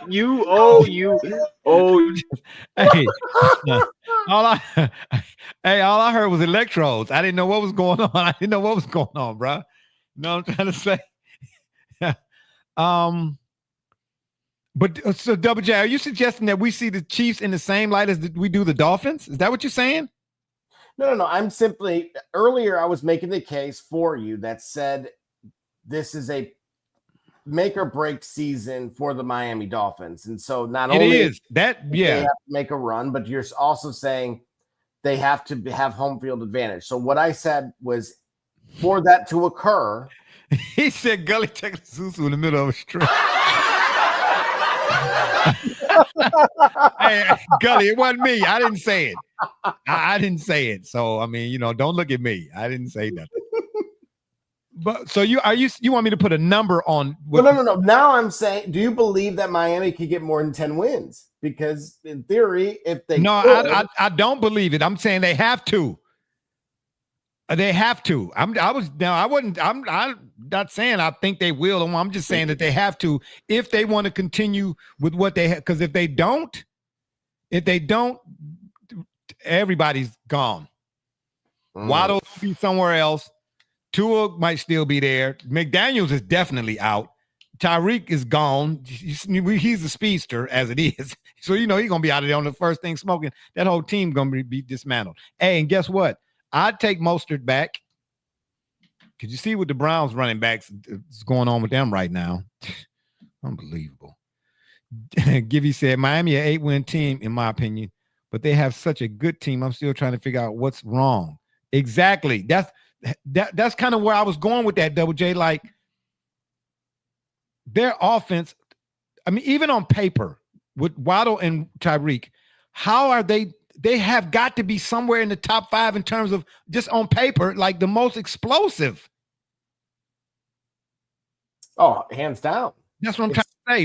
But even with that, I'm saying if they don't get home field advantage, they're going to have to go somewhere cold, and all of that stuff is going to be a moot point. Yeah, I mean, look, if I were ranking it, I would say that the cold weather or playoff conditions as a whole would be number 4. Again, even exactly. But to me, Tua definitely has a ceiling. So dare we say Cam Newton could have been a little bit more aggressive, say with him, kind of redirecting those comments, right? Yeah, I'm with that. He definitely should have. GL said again, Waddle, iChain, and Tyreek, how are you such an underperforming team with those 3? I don't know if you're asking me. Well, they had at one point in time. He's making the comments rhetorical. That's what I was going to say. If you're asking me, I can give you an answer. If it's rhetorical, I can still give you an answer. That's what I'm trying to say. With all of that they have, bruh, even if you got to win games 41-38, okay, that's fine. If the defense, I don't know what it is. But I'm just saying, bruh, it's no way. They have everything except when they get to if they got to go somewhere Except for a dome, right? That worked for the greatest show on turf because they were on turf, right? So when you look at Miami, they're inconsistent. Yeah, but the Rams are a dome team too with Matt Stafford, and they was this close. Now is it SoFi? Yeah, SoFi is a dome. Well, I think it's a retractable, something like that, or whatever. Yeah, but I was talking about the St. Louis Rams. Oh, well, yeah. So, again, since 2022, they have a losing record versus teams with winning records. So there's Exhibit A. The Dolphins? Yes. Ooh. So they whoa. They have a winning record against teams with a losing record. Is that what you just said? Correct. Okay. And vice versa. They have a losing record versus teams with a winning record. And now they have a losing record versus teams with a winning record. And do they still have Tyreek Waddle and iChain and all of that? Right, but that speed-based offense gets neutralized when they're forced to play through contact or like the Patriots did to the Rams, the greatest show on turf. Yeah, Bill Belichick's plan was simple. He said, we're going to Otis Smith and all of them guys. He said, we're going to rough them up at the line of scrimmage. Givey said Raiders having a Pete Carroll Seattle after party. Now, wait a minute, Givey. There's also speaking of after parties, a member of our after parties there, Trap J did give that hint away. That was Mostert. Yeah. And we know what Pete Carroll can do with some running backs. Well, he not really, but hold on now. Hear that, Gully? Pete Carroll already came out and basically in so many words and then already said Ashton Gianti, this offense, that's what they're gonna do, bro. I'm just trying to tell you, bro. Just give me the third down. Let's see how long homie lasts. Okay. In the NFL. What about the Chargers? Who's your player to watch for the Chargers? Hold on. Givey said he can't run the ball at the 1 yard line. Okay, this is fantasy talk. I have no idea. Okay, this is talking about at the Super Bowl. Remember they threw the ball instead of running it? Oh, yeah. Oh, wow. Okay, duh. Yeah, it's past my bedtime. Yeah, right. Yeah, I got my theories on that. Chargers. Who you got? Trey Harris. Jim Harbaugh. Okay, it's not even a player. Jim Harbaugh. Everywhere he goes, Givey said, as a Seattle fan, that hurts. Everywhere he goes, he turns teams around. I'm not saying to the tune of a Parcells. Okay, because Parcells was good for that. I'm not saying that, but teams do better when he take over, and it don't take long. But Justin Herbert then took such a beating these last couple years, man. I don't know if they got to be RoboCop. They're gonna have to put him back together, man. He took a sternum shot, not last year. I think it was year before last. Man, he took a shot in the sternum, man. And I'm the only other time I've ever seen a quarterback get hit with that type of ferocity, velocity, or whatever else you want to call it, was when Leonard Marshall caught Joe Montana from behind. Oh man, blindsided him, bro. I thought Joe was dead. I'm for real. Oh. I didn't think he was getting up, bro. I did not think he was getting. And for him to get up off that turf, bro, that's why I'm gonna keep saying you cannot be a person sitting in the room with me and we talking NFL football and you say something like about a player, best ability is availability. He can't stay on the field. You're not gonna say that around me, and I'm just gonna let it slide. Absolutely not. Not doing it. Not doing it. Them dudes right there, bro. At a training camp one time when Travis Prentice was the running back for the Browns, and Wally Rainier, I'm telling it. And Wally Rainier was the running back. And I had front row seats or whatever it is, being there kind of with the media. I was a guy that worked for Channel 8. I was a guest of his and so on and so forth. But anyway, where I was standing at, it was pads, and they were doing 11 on 11s. and it was a thin red line. You know how you go to the I don't know, at the movie theater, sometimes they got the things that keep people in line or whatever the case may be. Anyway, it was a line that were in between me and the players. Man, they ran their play towards my side. Bruh. I'm not gonna even say what I was getting ready to say. It was a concussive I felt the force from it. Man, I'm talking about my whole like somebody had, I'm talking, it was like a bomb had went off. And I was like, this is just practice? Like Iverson, practice? Oh, I can't imagine what it's like when the guy on the other side of you who don't like you, and that's his, if he don't do what he do, that's his bread meat he don't eat. It's no way in the world, bro. But hold on, Gibby said, but Chargers is Mr. Butterfingers and Najee. Chargers, and he also said Chargers need an explosive wide receiver so bad. See, and that's my pick, Trey Harris. And Gibby, you know I love number 2 receivers, and I know the whole world is going to be on McConkey, and that includes defenses. Hey man, McConkey is nice though, bro. Don't. Hey. Nope. Give me the number 2 receiver in that type of system. All right, Broncos. Who you got player to watch the Broncos? We still got to get through the NFC, man. We're gonna try to do a little better with the NFC East, y'all. I mean, with Patrick the NFC, Surtain. y'all. Oh, who'd you say? Patrick Surtain, corner. Yeah, I'm going quarterback again, bro. Knicks. You gotta let's see. You got all the hype, like Drake May and all of that, whatever the case may be. A lot of folks are saying Bo Nix is this and that over a lot of guys that's already established in the league, because of Sean Payton. Coaching matters. Okay, let's see then. Let's see you duplicate. Let's okay, hold on. Gibby said, since y'all are big wrestling fans, I'm not educated. And since the sadness of Hulk Hogan passing, do you have any memories or any favorite moments off topic? LOL, but rest in peace. Yeah. On the Turnbuckle Monday, we'll take care of that. We got you, Gibby, on the Turnbuckle Monday. Appreciate that. Bo Nix easily Broncos. Yeah, no question. Detroit fan man got back. He getting back into action. He said, "Nah, take your time with NFC. We still got basically 4 hours to H." Happy Gilmore. All right. Well, this is the first time ever. We're gonna take y'all as close. We're gonna get y'all as close as we can to Happy Gilmore too. All right.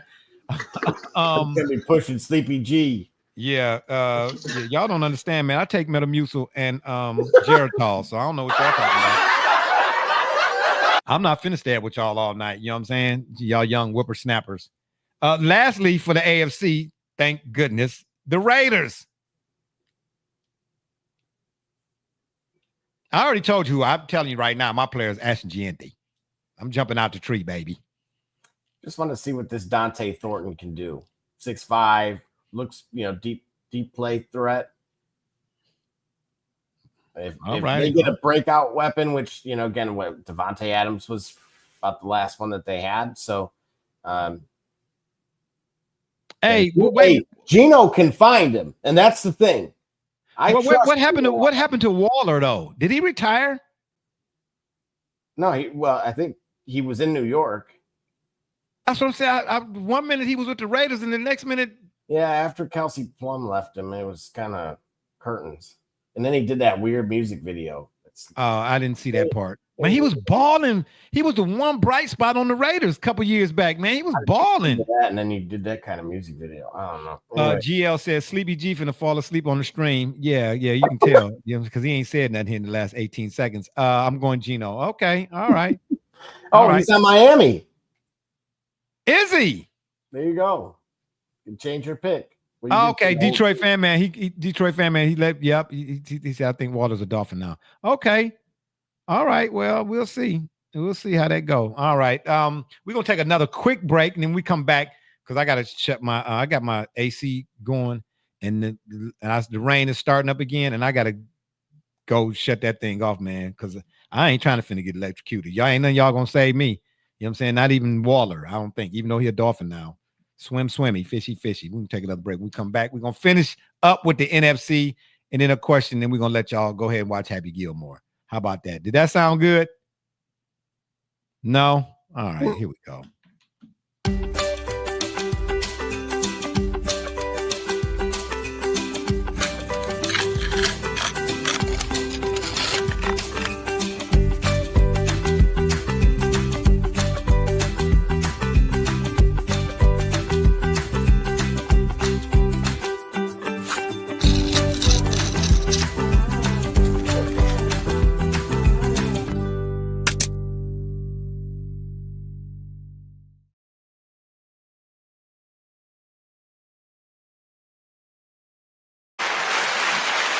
All righty. We are back for the second 47th hour of the P-Rogram tonight.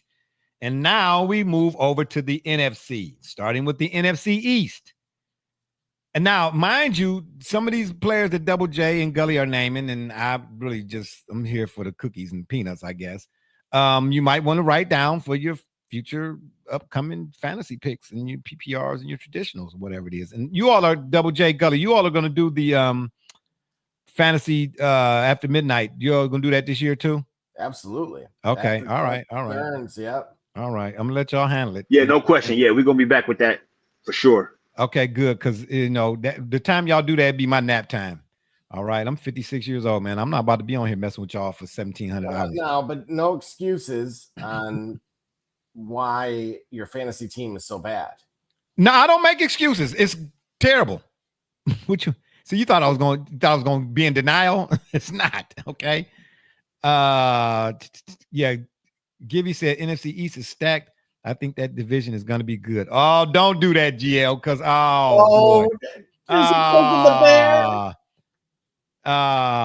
he said they better do the fantasy. I need Sleepy G and Double JJ. Double J, huh? Oh, don't say that about the NFC East, because I said that a couple years ago. I asked the question, was the NFC East the best division in football? And boy, oh boy, for 2 years straight, I got lambasted. But starting with the NFC East, the Cowboys. Who's the player to watch? Dak Prescott. I'm sick of hearing about Dakota and what the Cowboys gonna do. They ain't fulfilling no quota. I'm sick of hearing about it. Okay. Yeah. You're gonna have to, because in big games, his performances have been subpar. Okay. So this is the year. This is it right here. You know what I mean? And I'm telling you right now, I think Michael Parsons, he's going to be out of there next year. Yeah, give me George Pickens. GL said George Pickens and Dak. Yeah, okay, George Pickens. I mean, there's been some footage now going around on the social media sites, Cowboys training camp. Pickens is looking good out there. Yeah, him and CeeDee Lamb seem to have, they have a handshake. Oh, well, I don't know. Okay. All right. Well, but even still, that's what I'm trying to say. Dak don't have no excuses. Okay. If for all of the talk, and no disrespect to the Cowboys fans out there, shout out to them, whatnot. But for all of the talk, if you want to see or look at a quarterback in this light, Sleepy G doing his own thing, because what's his answer? Oh, Gully, he coming after you. You look at a quarterback like a chef. How many quarterbacks, when they go to the cupboard to make a meal and see that they don't have top shelf ingredients, can still make a meal and you won't know that they didn't have top shelf ingredients? How many quarterbacks currently in the NFL would you say fit that bill? How many okay. quarterbacks? Okay, yeah, but you don't have to answer that. It wasn't really rhetorical, but okay, it could be rhetorical. That's fine. But I'm telling you this, Dak Prescott ain't got no excuses. All of the talk coming out of Cowboy country is Dak Prescott is this, and he better than Jalen Hurts, and he better than whoever else, and he right up there with Mahomes and all of that. Okay, well, Dak now, he got, because with Pickens and CeeDee Lamb, he done went from oatmeal, basically, to steak and gumbo, right? Because who not picking CeeDee Lamb and Pickens in their fantasies? If you're playing fantasy, them two guys are gonna be they're gonna go quick. I'm gonna say this to you real quick. Ready? So obviously Dak's played a little bit longer, but the record wins losses, Dak is 73-41, Jalen Hurts is 40-22. The completion percentage 66.5 for Dak, 63 for Jalen Hurts. Pass yards 29,500 for Dak, 14,800 for Jalen. Touchdowns for passing, of course, 202 for Dak, 90 for Jalen Hurts. Interceptions, of course, 72 for Dak, 38 for Jalen Hurts. The passer rating, 98 for Dak, 91.5 for Jalen Hurts. Of course, rushing touchdowns, Jalen Hurts does have about 10 more. This sounds so Romo-esque. Thank Gunny. That's my point. With all of that got much more than Jalen. Answer me this question. In the playoffs, who would you rather have? That type of performance, that type of accolades should translate to some significant postseason. Yes, who has better postseason success between the two? Well, now we just talked about that. Who has the better defense? Okay, who doesn't matter, man. How many years is it gonna be? I don't have a defense. Like, listen, eventually that excuse will even run out for Joe Burrow. Whoa, ooh, Gully, ooh, that's GL said I took CeeDee Lamb first pick last year. Haha. He said, and now Sleepy G comes back. Oh, Gully, he getting you. He getting you better than I get you. Go ahead, do your thing, GL. Do your thing. He said, Detroit fan man said, so Amon-Ra is just a slot merchant. Is that what he's saying there? Oh. But somehow CD has more snaps from the slot. Ooh. Yeah. Dang, Sleepy G on his villain arc today. He give me the business. Hey, listen, I don't have to say nothing. If he come here every week, I'm not gonna say a word. But I'm asking you, bro. In the playoffs, man, whatever Dak is in the regular season, it don't translate like it should, like the numbers would suggest they should in the postseason. Because how many interceptions in the playoffs Dak then took the Cowboys to that he didn't throw versus Jalen in the playoffs? Where's the number for that? I'm just saying. I trust Jalen Hurts more in the playoffs than I do Dak Prescott. And if you want to say that Dak Prescott didn't have all his weapons, okay. Well, again, he got weapons with CD and Pickens. They don't get no more weaponry than that, if I can say that word in that case. GL said again, Dak is still overrated no matter his skill, but I'm taking Jalen over him due to his postseason successes. Yeah, thank you. That's my point. Okay, that's my point. What about the Giants? Oh, gotta be our quarterback. Gotta be Mr. Unlimited.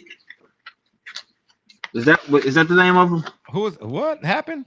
Isn't it Mr. Unlimited? Who is Mr. Unlimited? Okay. The persona that Russell Wilson adopts whenever he wants to get in, the persona he adopts whenever he wants to get into his performative mode. Mr. Unlimited. Okay, so you cracking on Russ? That what you saying? No, I'm saying like, yo, that's what he called himself. So then let's see. Like, Gibby said Jackson Dart. Didn't he? Did he get hurt? The defense. Didn't Jackson Dart get hurt? All the Giants quarterbacks. Yeah, I'm with you on that one. Let me give you. That's what I'm saying. Yeah, and then he said Russell Wilson as did Gully, and then he said Unlimited as did Gully. Yeah, I'm with you on that though. Yeah, Russ, you can't, But you know what though? Gully. Maybe he was still with Seattle. Can't remember what year it was. But we were in the shop and E. Simpkins came in. No, was it E. Simpkins? Yeah, E. Simpkins came in the shop. And he said then what we're seeing now about Russell Wilson. He said, man, Russ is out. He said he's nice, man, but bro, he ain't all that. He really ain't all that. So Double J had to step away here for a second. Let's see what's going on. Oh, okay. He said he'd be right back. He said he really ain't all that, bro. And then he added some detail. But gave some context, huh? Yeah, he gave some context at the time. But at the time, I said, E, come on, man, you jumping out the tree, bro. And lo and behold, he landed on his feet. He jumped out that tree. Yeah. Yeah, he sure did. GL said here's a good one. Is Russ a Hall of Famer? Ooh. Got 2 Super Bowl appearances, 1 ring. He had a phenomenal, the first half of his career, including those wins. I don't know. You gotta remember the season before that Super Bowl appearance. You gotta remember how well they played. Right? Didn't they meet they met the Falcons on the road. Yeah, they met the Falcons on the Falcons road to the Super Bowl, and he looked pretty good. Legion of Boom defense does help, but wait a minute. Whoa. Well, you said they played the Falcons. Why don't I remember? Yeah, I want to say he was. Yeah, I think they played. Maybe it might. No, it might not have been. It might not have been in the Falcons Super Bowl year, but they met the Falcons in the playoffs, and it was like Russ' second season, and he did well. They came up and he balled out, huh? Yes, the Seahawks came up short, but wasn't for lack of trying. And the promise of Russ showed up.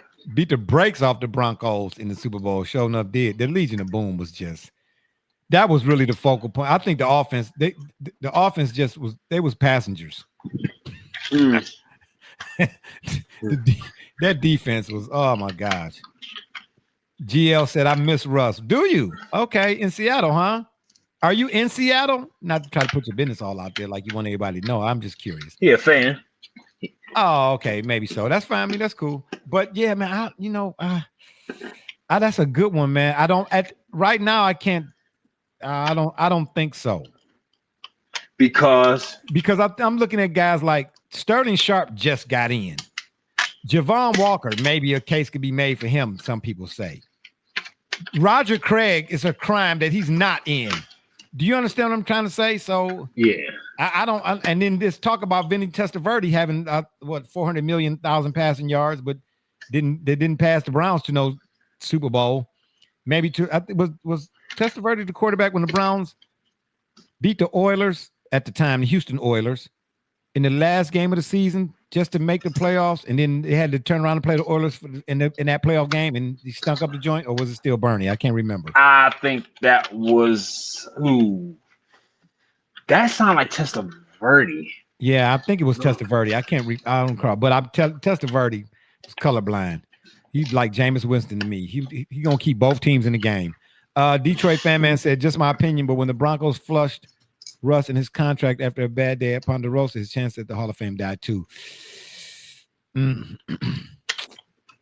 Yeah, No, but I was born closest to Seattle, and the state I was born didn't have no team. Oh, okay, I got you. Shout out for that. It's all good. I don't know. I'm with Detroit fan man, bro.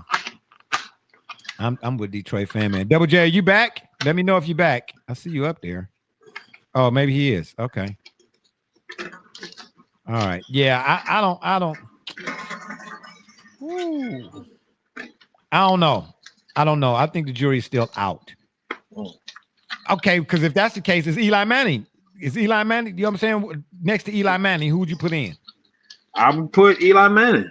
Okay, well, I'm telling you, those two Super Bowl wins are the capstone to those two playoff runs that show that when conditions were right, he is a quarterback that when you bring him to the table, he's like a closer, like a Mariano Rivera. I keep making other sports references to whatever we talk about today. Listen, it don't matter the sport. If the premise is the same, it don't matter the sport, bro. So in those runs, when we talk about Hall of Fame, when I think about Hall of Fame, I'm thinking about, all right, here's a player who had moments that symbolize why we love this game or why we love watching this game. Here it is, a marginal quarterback during the regular season in a crowded room. He doesn't stand out.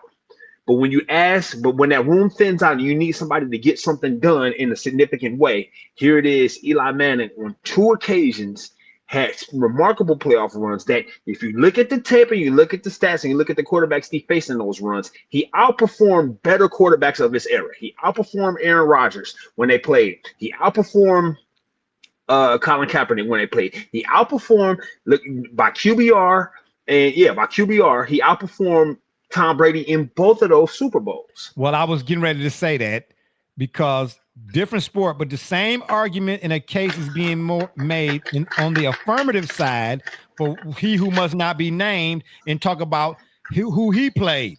That's what I'm saying. There's competition factor into that. Because it certainly does. On the NBA side, all we keep hearing about is this dude beat dynasties, or he beat Steph, or he beat whoever the case, who he beat, all that. Okay. Well, then in that case, Eli Manning beating Tom Brady twice. Who said same Tom Brady went to another team and won the Super Bowl his first year with the Bucs. So What Eli did to Tom Brady, that puts it puts him where on the pantheon. Just on that alone. Now, like I said, it puts him among the greatest because if you look at maybe not Eli Manning, all right, fine then. Let's say they do it where they I'm in agreement with you. I think Eli Manning is a Hall of Famer, and in large part because of who he beat. Right. Who he beat, yeah. That's what I'm saying. I'm in where some people say one guy tell me that he only getting in because of his last name. Well, that's fine, cool, because you know what? He at a point, he had more Super Bowls than his brother. Whoa, how many Peyton got? When did Peyton get his 2? Well, Peyton got his second one after Peyton Eli got his had second 2. one. Exactly. Hey, and since we so put it this way. Let's put it this way. Let's bring it full circle. If Cam Newton had fell on that fumble, what kind of conversation would we be having? Okay. Double J, Givey is asking, do you think Russ is a Hall of Famer? I don't know if he's back yet. We got a private chat here that we got on this thing, and every now and again I get a message from one of the guys. They'll let me know when they leave and whatnot. But we'll come back to that, Givey. He also says, I think if Russ wins the Super Bowl against the Patriots, he's a Hall of Famer. Ooh. Yeah. He would be, even if Marshawn Lynch deservedly should have got that Super Bowl MVP, which is why he didn't get the ball. But I'm just saying. Oh, Givey, man, Givey and Detroit fan, man. Why am I doing the show? Man, y'all need to have your own show, bro. I don't need to do this no more. Bro. You know what I'm saying? Bear with me. There's a few more comments here. Let me get to them here. Detroit fan man said, absolutely. Okay, Givey. No doubt he gets in with another one. He is basically forgotten now. That will be insane career resurgence. Yeah, I think so too. And then Detroit fan man said again, yeah, it's the legacy, but any hesitance dies with that wild Super Bowl moment helmet catch against the perfect Pat to get him in the Hall. Hold on, say it again. He said, whoa, sorry about that. Detroit fan man said, yes, it's the legacy, but any hesitance dies with that wild Super Bowl moment, that helmet catch against the perfect pass to get him the ball. The perfect pass is what he's saying to get him the ball. Yeah, that helmet catch is. I said the word capstone a few moments ago, but the helmet catch was a capstone. The pocket collapsed around him. He had the helmet. But the helmet catch don't happen unless Eli get away from the sack. Yeah, right. Right. I think Richard Seymour had his hand on the shoulder pads. He almost had him down. And then he was able to get away, still had the presence behind the look up, reset, let the ball go. And also add to the fact, Rodney Harrison was right where he needed to be. Yeah. If he gets his hand around, like so much around that, man. Yeah, so much around that. Rodney Harrison, he dislodging. Rodney Harrison was a dislodger. Exactly. So, but then you got to think about it too, though. That catch Manningham made, bruh, you're not putting the ball got to be in the right spot for Manningham to toe tap, baby. Come on now. Yeah. Givey said, yes, Detroit. I don't think he's completely forgotten, but he's just being passed around like a bag of chips. I think he should hang it up and keep his amazing stats. Dang. And then Givey said again, pass the torch, Jay. We learned it from the best. Man, shout out to that, man. And listen, I appreciate that. I try not to go over the top with it, but I do. When we come here, because of the camaraderie and the dynamic of all the people who get involved, all the people who leave comments, guys like y'all, my co-host, whatever it is, I get reamped each time we do this. You know what I'm trying to say? Because I had a YouTube person left a comment, and I usually don't respond to it, and I told Gully and them not to respond to it. But a YouTube comment, and I went to his page. This guy is garbage. He is hot garbage. And left a comment. It left a comment, and he said, matter of fact, did I send it to y'all? Hey, both of you, this is on the heels of him telling us, hey, don't worry about those guys on TikTok. Right. I went to his page. I drove by. I pulled up on him. I showed him at his job. Yeah, I told Gully and Double J, I was like, man, because some guy left a comment, and I was like, man, don't pay no mind to that. Just keep on moving. But this guy said that I'm a distraction on my own platform on the show here. And I had to let him have it. I'm not going to tell y'all what I said, but I let him know. You know what I'm trying to say? And I went to his page. And I'm like, bro, I don't have a problem with anybody saying, hey, man, good or bad type of deal. But you're not going to have doo-doo in your diaper and be pointing at me because I got it in mind like, oh, you need to change that. It stank. We ain't going to do that. I mean, we literally have a stink in the upper right corner. What you say? We have it in like right there. It says you guys stink. Oh yeah, well we know we stink. I mean, I'm just saying, bro. You know what I'm trying to say? So Double J, Gibby asked the question. He said, "Is Russ a Hall of Famer in your opinion?"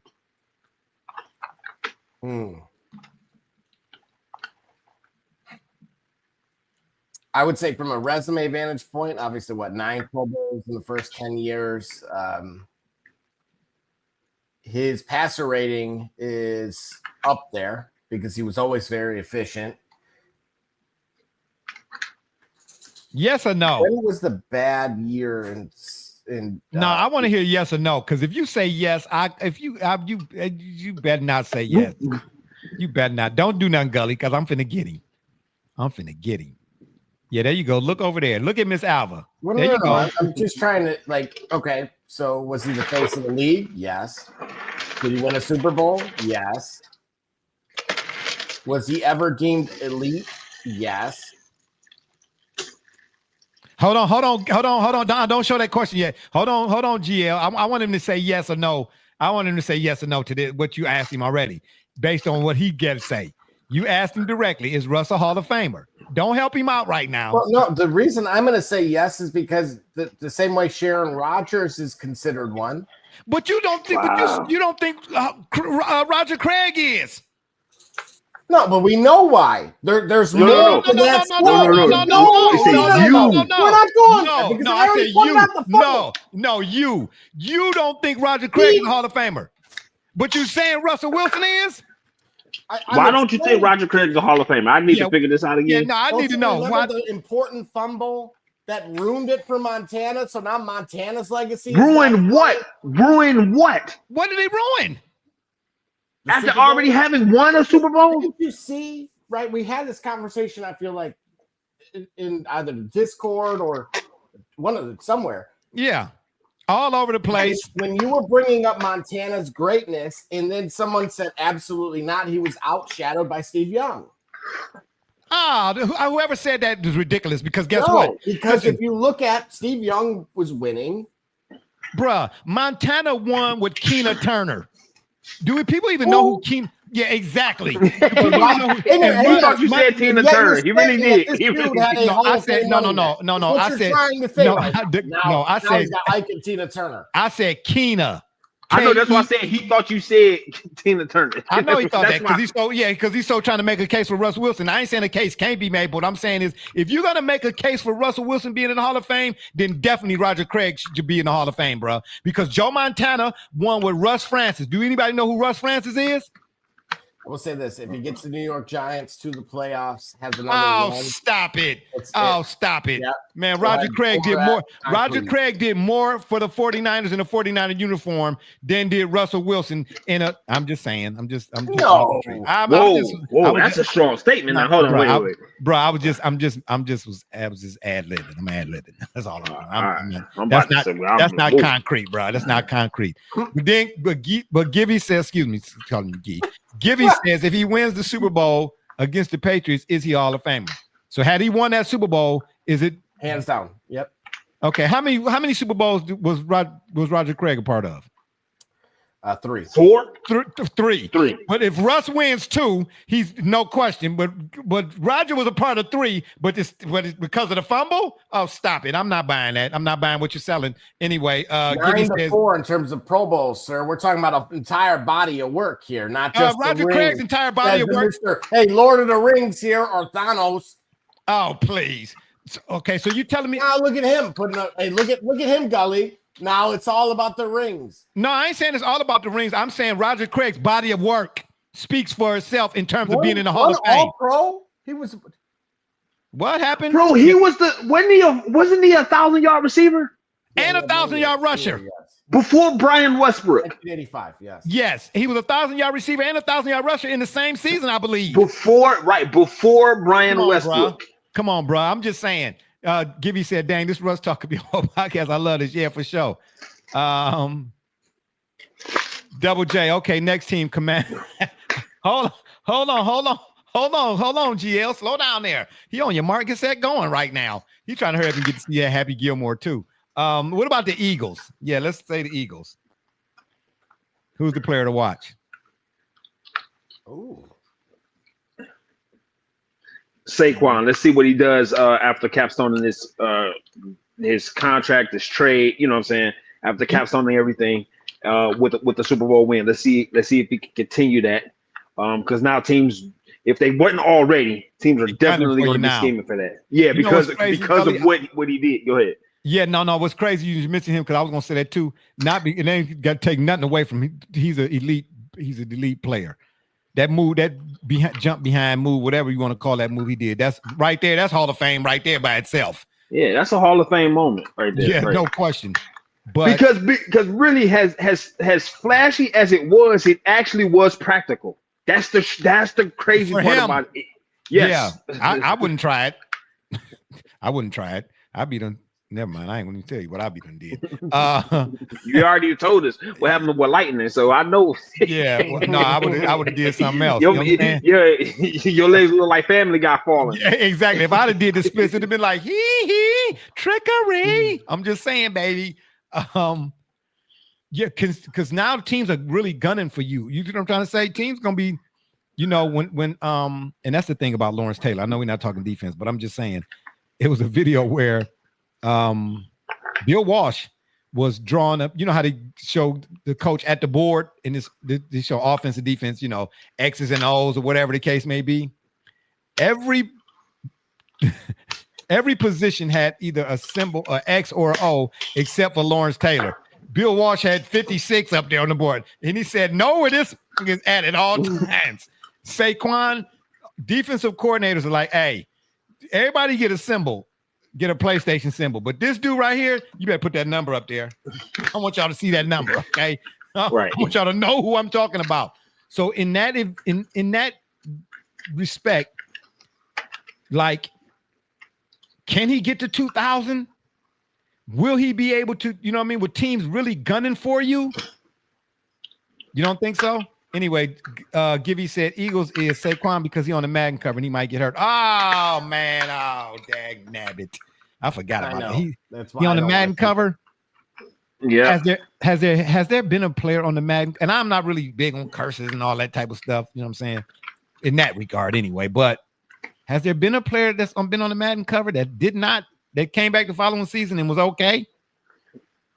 Because it seems like it's more players. Ray Lewis in 2005. Well, no, I'm sorry. Nah, Ray Lewis.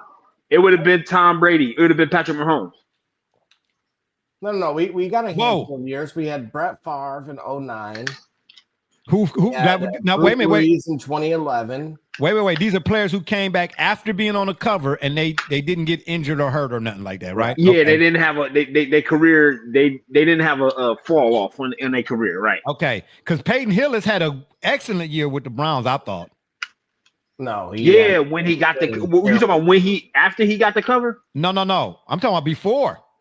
Right, that's what I'm saying. But the curse happens after. And then after he got on that cover. Because for a minute, Peyton Hillis was looking like Mike Allstott to an extent. Yeah. You know what I'm saying? I mean, he was rumbling, bumbling, stumbling, baby. But I'm going to tell you something, too, about Mike Allstott, bro. Out of all the Purdue players I've watched throughout the years, careful, Mike Allstott is the best I've seen. Ooh. Over Rob Woodson? Oh, and then you're going to go off camera. Over Rob.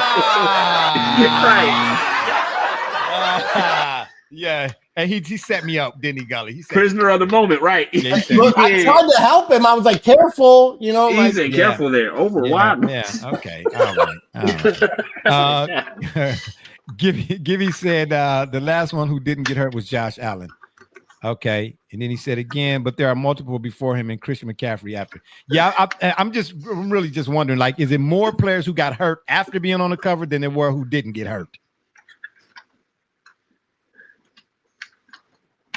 Yeah, yep, with Josh Allen. Yep. Yeah, play after being on the cover. Who y'all got for the Eagles? Well, we just said basically Saquon. Okay, all right. But that's with an asterisk because Saquon is the truth. You know what I mean? Ask the Giants. The Commanders. Finally, we get to the Commanders. Who you got for the Commanders? Terry McLaurin. Dang, man, you beat me to it. Isn't he in some type of contract dispute or whatever is going on right now? Mm-hmm. Hey, and we thought one thing about I did anyway. CJ Stroud. Will Jaden Daniels hit the rookie? Will he hit that wall? It's his second year, though, right? Isn't it? This will be, yeah. This will be his second year. Stroud, has there been a rookie quarterback who balled out the first year and then didn't hit the rookie wall their second year? Off the top of your head that you can think of? Gibby weighing in again. He said Jaden Daniels. Dan Marino. Well. I mean that 83 draft in terms of quarterbacks alone is still arguably one of the best. If not the best. Can we not? You know what I mean? We talking about 1983. I had hair, okay, and all my teeth back then. So I'm just letting you know. My homie had 50 touchdowns his sophomore year. 5,000 yards. Man. Right. And now basically that was his first year as a starter. Basically. Yeah. I'm with you though. I'm saying McLaurin, but I'm really wanting to see what Jaden Daniels do. I think he legit. You know what? You know who else had a really good sophomore year? Who? And I just was kind of kicking him down a peg. Was Big Ben. That was the year they were like 13 and they won the Super Bowl his sophomore year. No, that wasn't the sophomore year they won the Super Bowl. Yeah, I believe it was because they went in as a wild card.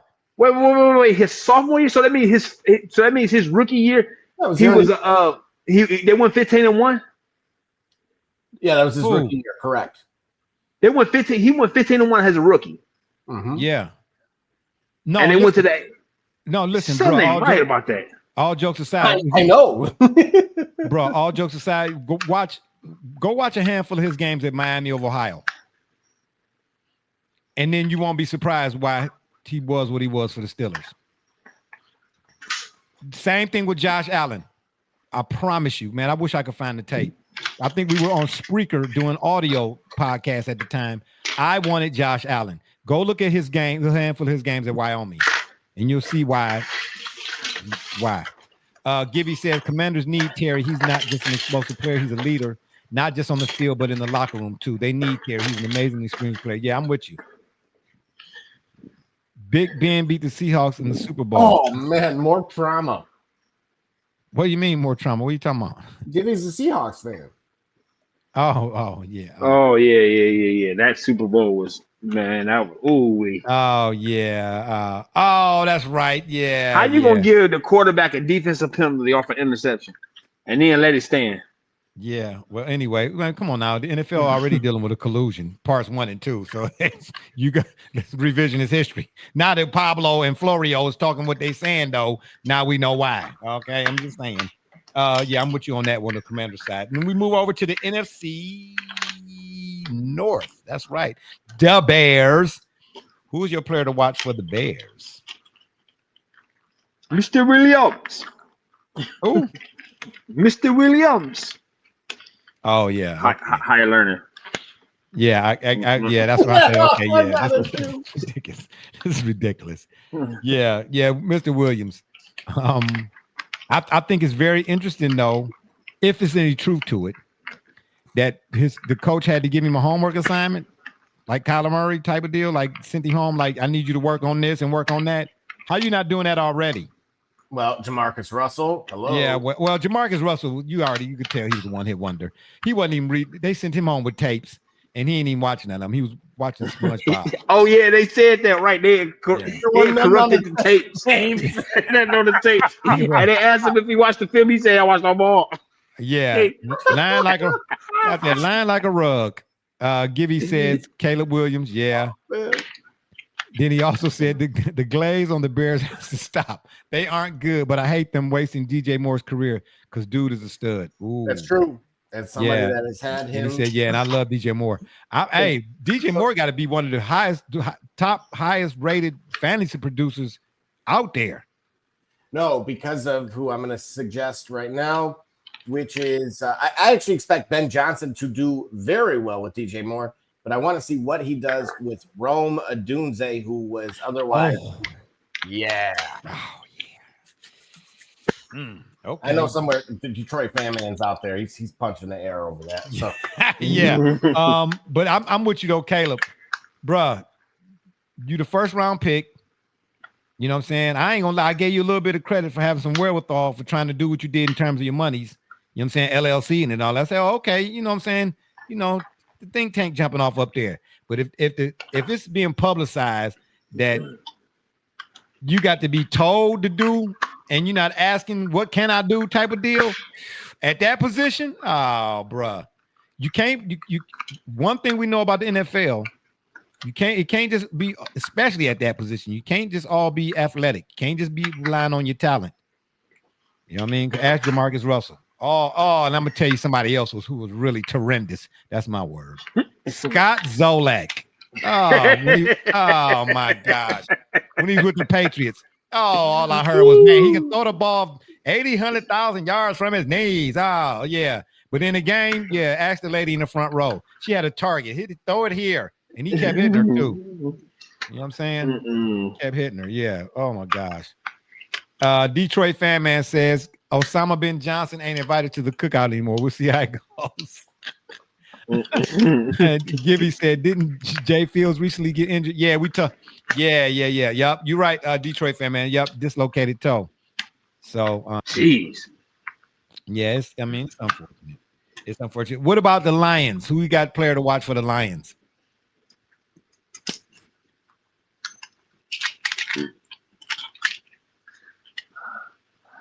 Oh, nobody. Double J. Oh, you all of a sudden you get quiet, huh? We say the you got to think about that one. Yeah, you got to think about that one. Yeah, you ain't got Stat Pafford, quote unquote, to blame no more. Right, exactly. He ain't got to. Yeah, because I'm telling you right now. I hope Doc listening too. It's Jared Goff. There's no question. It's Jared Goff. You can't go in the playoffs and stink up the. How many interceptions did he have in that game? 1,600. I'm just saying. No, I'm going with Sam Laporta. Oh, of course you're going with Laporta. Why you ain't going with Golfer? Gibby says, who I know he is. Jimmy Golfer. Yeah, exactly. Gibby said David Montgomery, I think. Yeah, I'm with you too on that, Gibby. Like, should I? Shouldn't I? Yeah. I'm telling you, it's Jared Goff.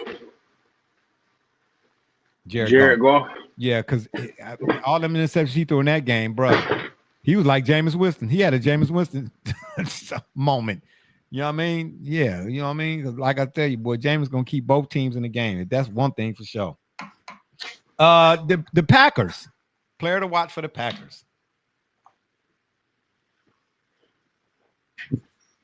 Oh, nobody? Oh, okay. Okay. Matthew Golden. Oh, well, okay. Oh, wait a minute. Detroit fan man says new center Tate Ratledge never played center in college. Now replacing Frank. Ooh. Oh, Frank is gone. Mm-hmm. Whoa. Where did Frank go? What's his name? What's his last name? Ragnarok. What's his name? Frank. What's his last name? Ragnow. Dang. Eesh. Sorry about that, Frank. Frank. Ooh, Frank. What? Frank. Ho. Slow down, y'all. Slow down. Frank is gone, man. Oh, anyway, he said now replacing Frank and off the bench, give me the Egyptian magician Ahmed Hassani. Lions waited to the 6th round to get a defensive end. If I said that right. Gibby weighing in again. He said, I think the Lions start slowly using Gibbs more and David starts slowly losing snaps sadly. Detroit fan, man. Jay, that was a bit too fast for our boys, but I see how it is. No, I'm no, hey, Detroit. I'm just saying now. I'm just saying you're a football fan first, right? Right? If you're a football fan first, then you know, like I do, just from a football perspective, taking the allegiances out, Jared Goff can't do what he did, man. He can't look like Dakota in that moment. Okay, he's looking like Dakota. Okay, just can't. Gibby said Packers is their new wide receiver. Packers are another team who need an explosive wide receiver, and I think Golden is it. Do they really need another wide receiver? Yeah, because the one guy can't. Unfortunately, he's battled injuries pretty much the last 2 seasons. Oh, can't catch.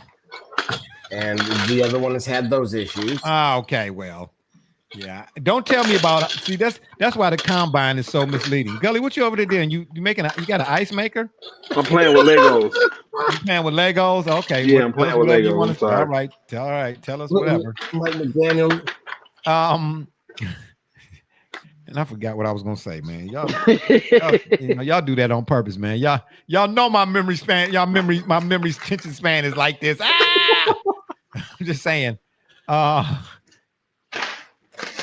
on here. Ragnar retired at 28 with injuries. The pressure on Goff now with rookies on the O-line is for real. Yeah. And that's really all I'm driving at. Yeah, Detroit. He retired young, but it was definitely good for his health. Sorry for your loss. Yeah, man. Frank was moving folks, bro. And that center position, man, you know, Frank was a bad boy, man. I tip my hat to Frank. That's a big loss. That's definitely a big loss. Detroit fan, man, don't do that. Okay, I'm gonna let Gully and Double J handle that. Yeah, because yes, he is. And I'm just going off with a little bit of information I got. Absolutely. What you say, Gully? What you over there kind about? He asked me if Frank is a Hall of Famer. Gully, is Frank a Hall of Famer? Yep, absolutely. Why not? Straight up though, the Lion King, baby. What it do though? What up though? What he do? You understand me? All right, glad you could join the party. You understand what I'm saying? We doing 32 teams right now. You know what I mean? Which players to watch? And right now we on the Lions. Double J, don't hide now. Don't be like Homer Simpson. Don't fade to the bushes now. We want to know, Detroit fan, man. Okay, you want to know, is Frank a Hall of Famer? Okay, see? Okay, Detroit, you see what he's doing here, right? Yeah. Sort of like Russ is and Rathman ain't. I'm just saying. Roger Craig, I'm saying, but you know, that's another one. Is Tom Rathman a Hall of Famer? Tom Rathman. Okay. Player to watch for the Vikings. None other than Double J's favorite quarterback in college.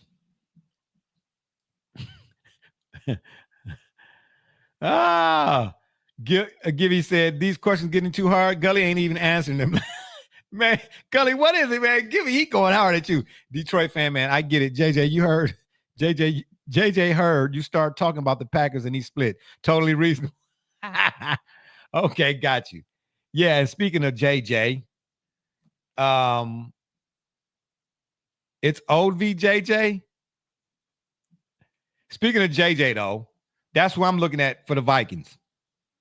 McCarthy, right? Double J's favorite quarterback in college, right? Because I'm still waiting for Double J's pick for the Browns at wide receiver to pan out. David Bell. Yeah, somebody need to ring his bell.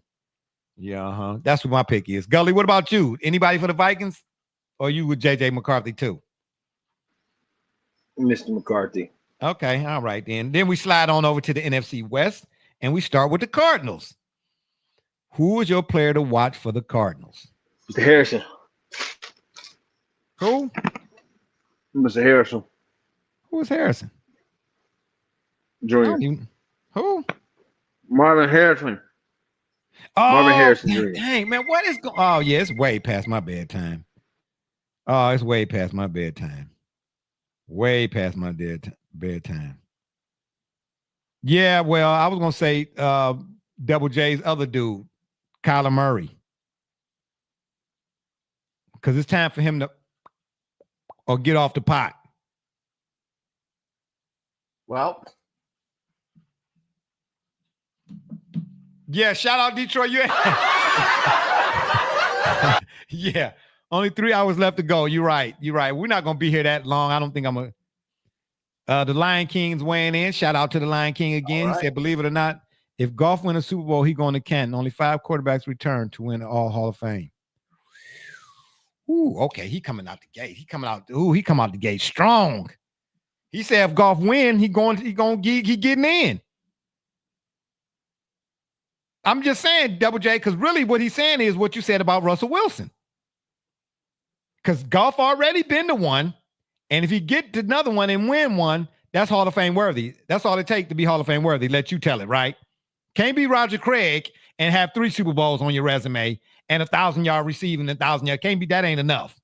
Well, Okay. first of all, he'd never pay for another beverage of any sort in Detroit or probably in the state of Michigan.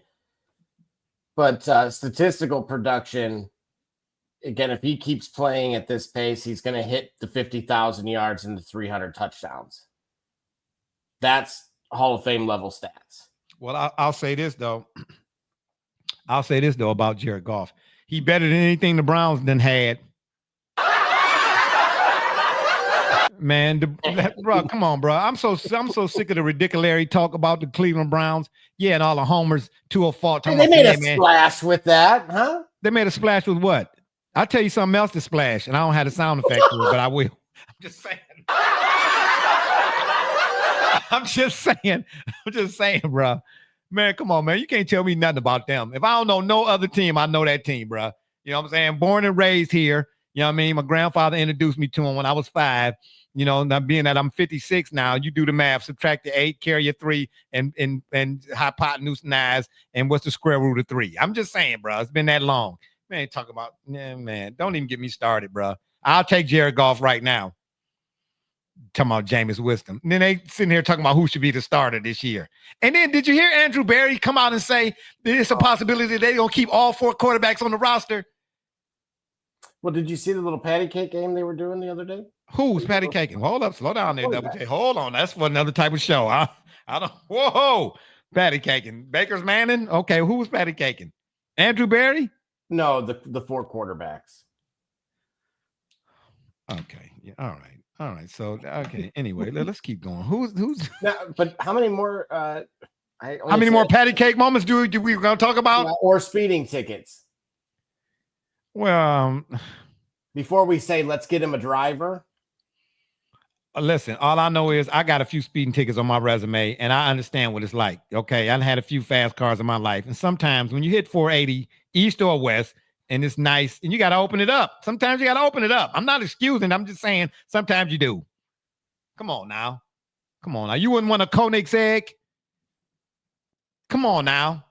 You wouldn't want to be a driver for McLaren, huh? You wouldn't want to. Who? Are you really talking about? Hey.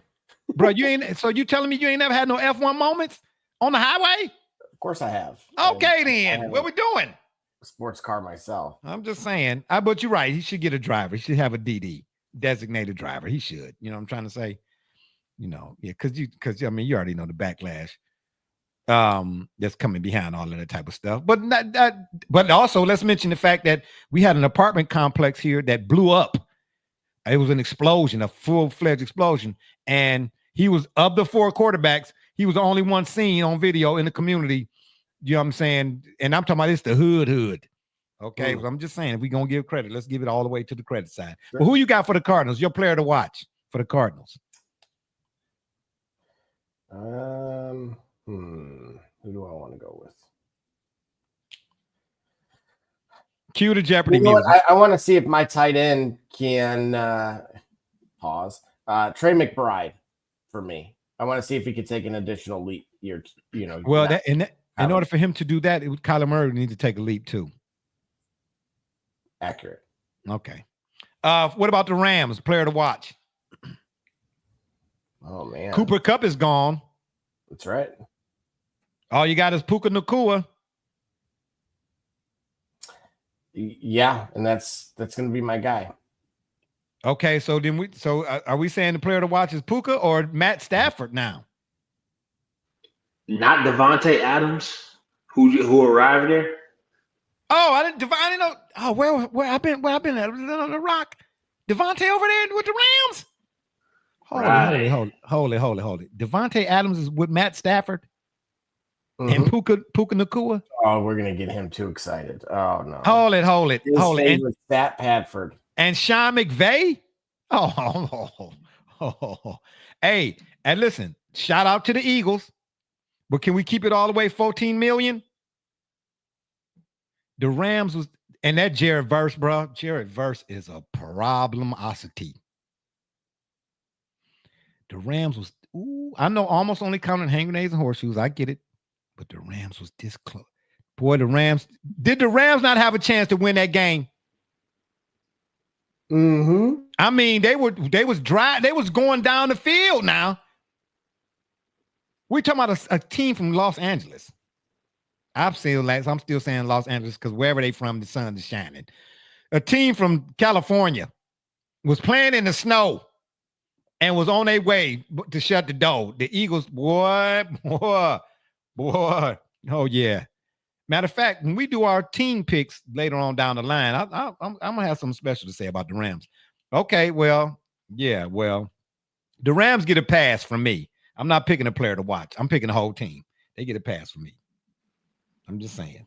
What about the Niners? Ricky Pearsall for me.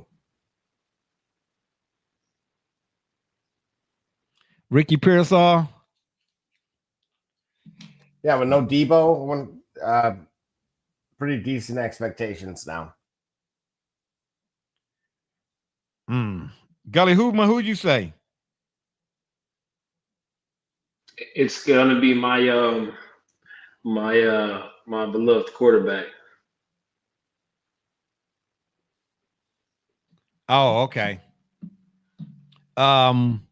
What's his name? Joe Flacco?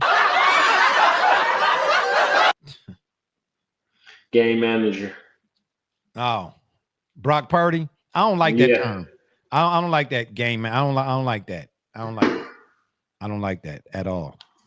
Yeah. I don't like that. That's just me personally. But anywho, okay, Brock Purdy. That's your pick. What about the Seahawks? Who's your player to watch?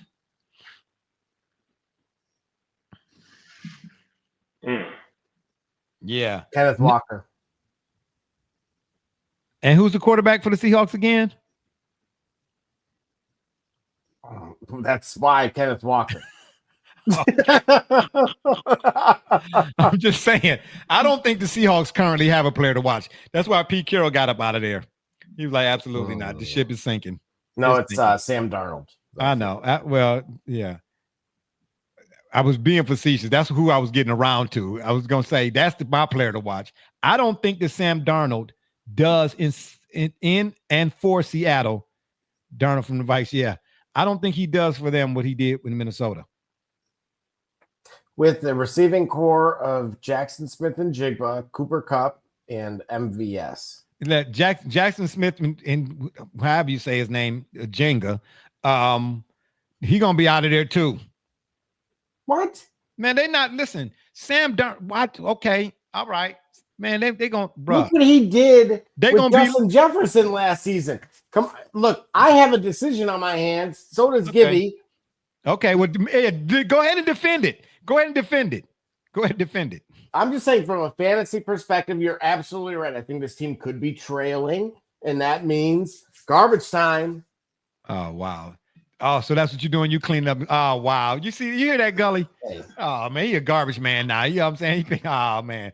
He like what's his name? Mike Epps and in Roll Bounce. What's his name? Charlie Murphy. Yeah, man. The trash man, you understand me? Anywho. All right, that's for the Seahawks. Now we move lastly, thankfully. Yay, shout out to the NFC South. But I do, after we get through the NFC South, I do have a question. Then we're gonna get out of here. We're gonna let y'all go see Happy Gilmore too. I do have a question about what happened with his Chargers season ticket holder. And I think it's really an issue. It's like a serious thing, man. You know what I mean? A lot of fans might be NFL might lose a few dollars for some faithful fans after I read to you all once we get there what happened to the Chargers fan, a season ticket holder. But anywho, in the South, the NFC South, the Falcons, who is your player to watch? Michael Penix. It's no question. It's no question. Yeah. He's 47 years old. They turned the keys over to him. I'm being facetious when I say 47. And the other guy that's still on the roster making $255 billion is now the backup, right? Not mine, but your cousin. He also said he felt blindsided. Who said who? Oh, don't do. Oh, man. Okay.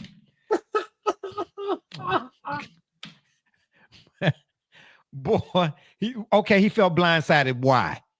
Because they drafted him. He didn't want to be the backup.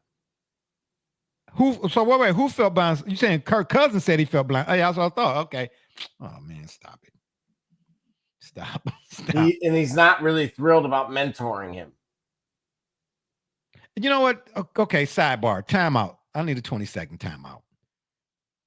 I don't understand that either.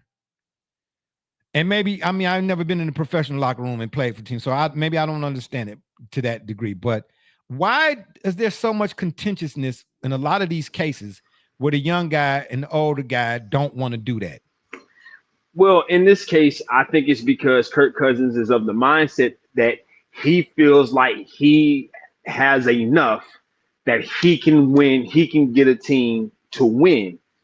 But has he shown that? Well, that doesn't matter if he's shown it. You're asking for justification or understanding of why he feels the way he feels, why he might feel blindsided. Okay, so it's about it's first party versus third party. So for him, but should you not? But should you also not lie to yourself? I mean that's kind of like here we go. I've been doing this all night. That's kind of like when everybody was up in arms when Kyrie asked for a trade from the Cavs and he ended up in Boston. And the idea behind it is he wanted to be able to put himself in a position to lead a team the way that he thought he was, but he wasn't able to do that because he who must not be. No, I'm gonna say it. LeBron James had returned, and so the team became kind of like LeBron's team again. So his ability or his want to be that leader, to be that guy, superseded the perspective that, well, maybe as maybe in another role, maybe in another capacity, you might be more effective to a team if you're trying to win. But maybe you're not. Go ahead. But what about though? In this case, though, Kyrie was the younger guy. I'm not saying that really makes a difference one way or the other, up or down, or sideways and forward. But Kirk Cousins, at some point, we all got to come to terms and grips, like as did Magic and Bird when Mike came in the league.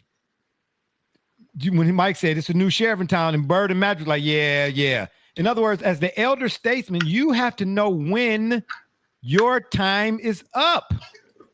Fair. You know what I'm saying? You do have to know it. And I'm not saying you don't say, oh, I can't play no more. So if you still feel like you can play, but don't lie to yourself. Well, wait a minute. All right. See, I guess it's about perspective, but I understand the logic. Absent the championship qualifications, that's exactly what Joe Montana felt. Why he ended up in Kansas City. Now he ended up producing quite and performing quite well. But at no point was Kirk Cousins ever gonna remind me of Joe Montana. No. I'm saying, and I'm not comparing. I'm saying Joe. Listen, ain't nobody above a comparison to me. I'm comparing it. I'm drawing a parallel from here.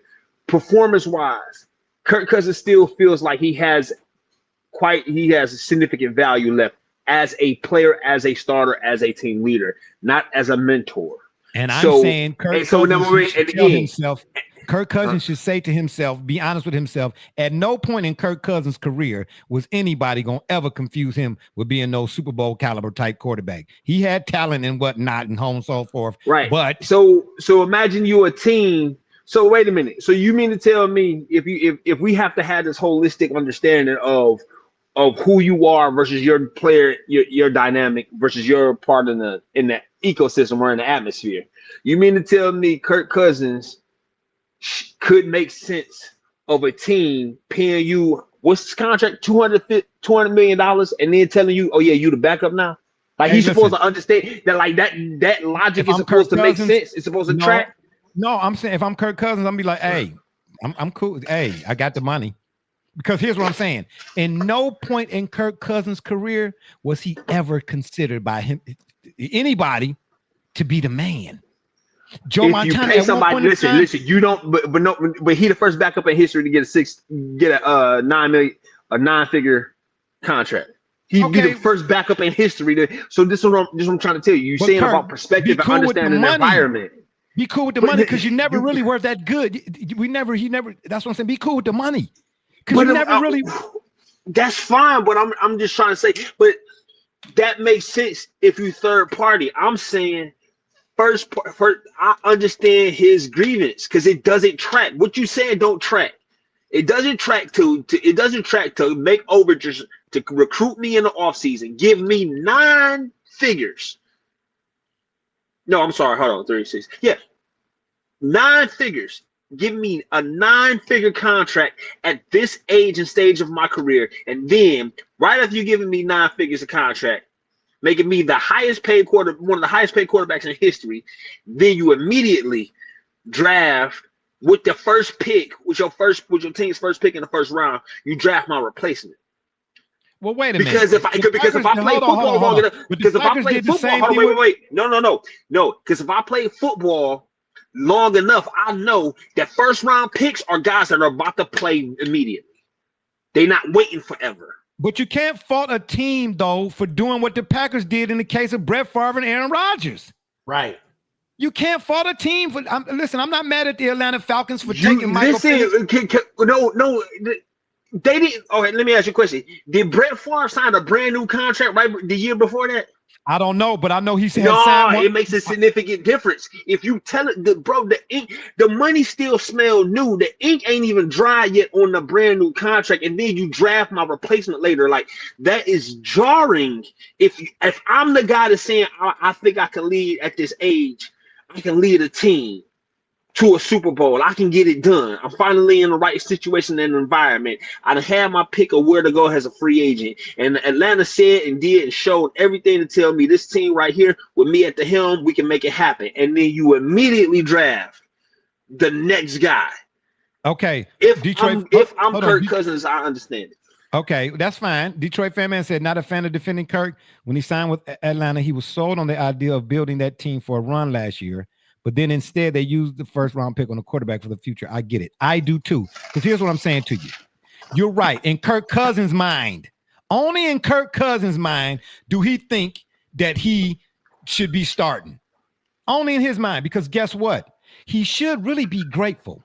And, you know, I'm not really into talking about a player getting paid and not getting paid because I think every player that plays in the NFL that should get, especially the NFL, should get whatever they're asking for. Due to the nature of the sport. That's notwithstanding. That's all over here on the side. I'm saying I'm not going to lie to myself. Now, I'm not going to, what I don't like, and I told you this even about LeBron when a reporter asked him, do you think Michael Jordan is greater than you or better than you? Something. If I'm LeBron in that case, man, get out my face. Don't ask me no question like that. That's loaded and that's disrespectful. You know what I'm saying? Because as a man, I'm not finna say, yeah, I think Gully better than me. I'm not finna, and I know people tuned in, especially if I'm supposed to be a player of significance, if you would. I'm not gonna say he better than me or he ain't better than me or whatever the case may be. I don't like that. But I'm not gonna lie to myself. When I bought Khalil, and I'm using me now as an example, okay, on the yeoman's level, okay, layman's level.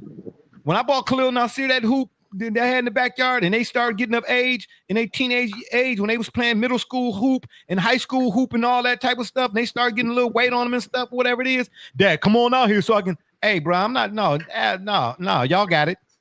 I ain't gonna get. I don't have a point to prove. What I did was I say to them, hey, you know what, man? Maybe when you driving baseline, do this. I don't mind teaching. In other words, you got accountability and be honest with yourself. What he thought, he shouldn't have thought that, Kirk Cousins. You understand? Because at Washington or wherever else he was How? It never in history, bro. Never in history has has a team. Nah, man. No, this is what I'm saying. No, listen, never in history has a team gave a 9-figure contract and then immediately told you, hey, man, your sunset is coming. You would have never. You would have never had it happen. It never happened. It never happened. Okay, so let me ask you this then. Obviously, as a franchise, Atlanta is not giving him that money if they don't want him to be the guy. But they are saying, though, realistically, and I wasn't in the room, I'm just hyperbolizing here. Hey, how old was Kirk Cousins when he got that money? Right. Okay. So right. Okay. You tell me, as a businessman, any businessman that got half a brain is not going to not give himself a contingency, no matter what. Right. That's business 101. So somebody in that building had to have told Kirk Cousins, hey man, listen here. We're giving you this because we want to win now and we want to build for the future. Show me the business model that's successful that did not operate on a premise similar to.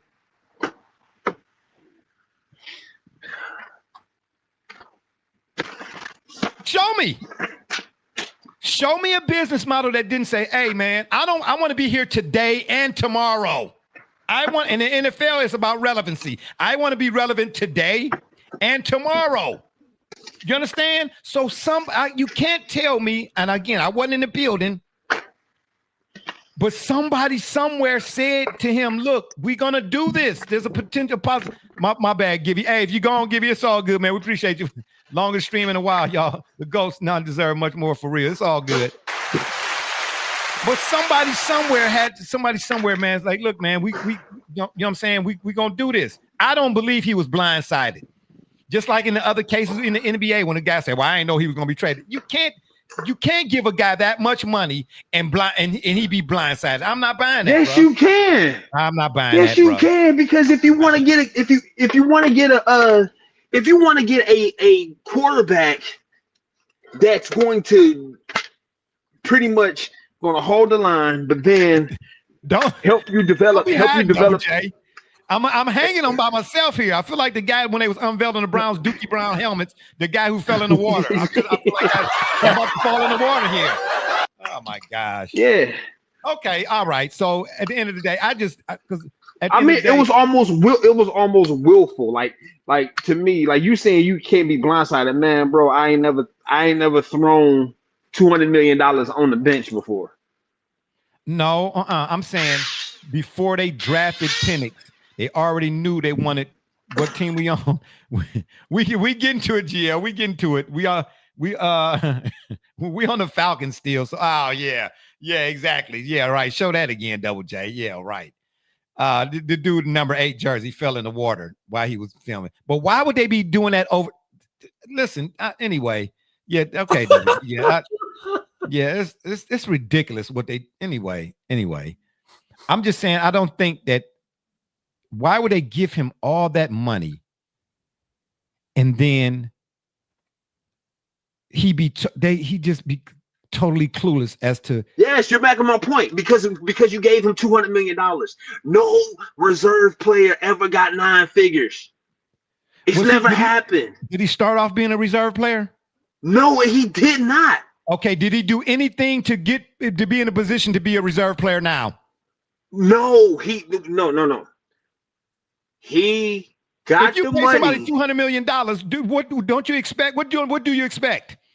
$200 million worth. $200 million on a bench. Okay, and so you're saying a $200 million mentorship role? Like that's what I'm saying. I'm defending Kirk Cousins' understanding of the position, not that. Would you be mad if I gave you $200 million to mentor me?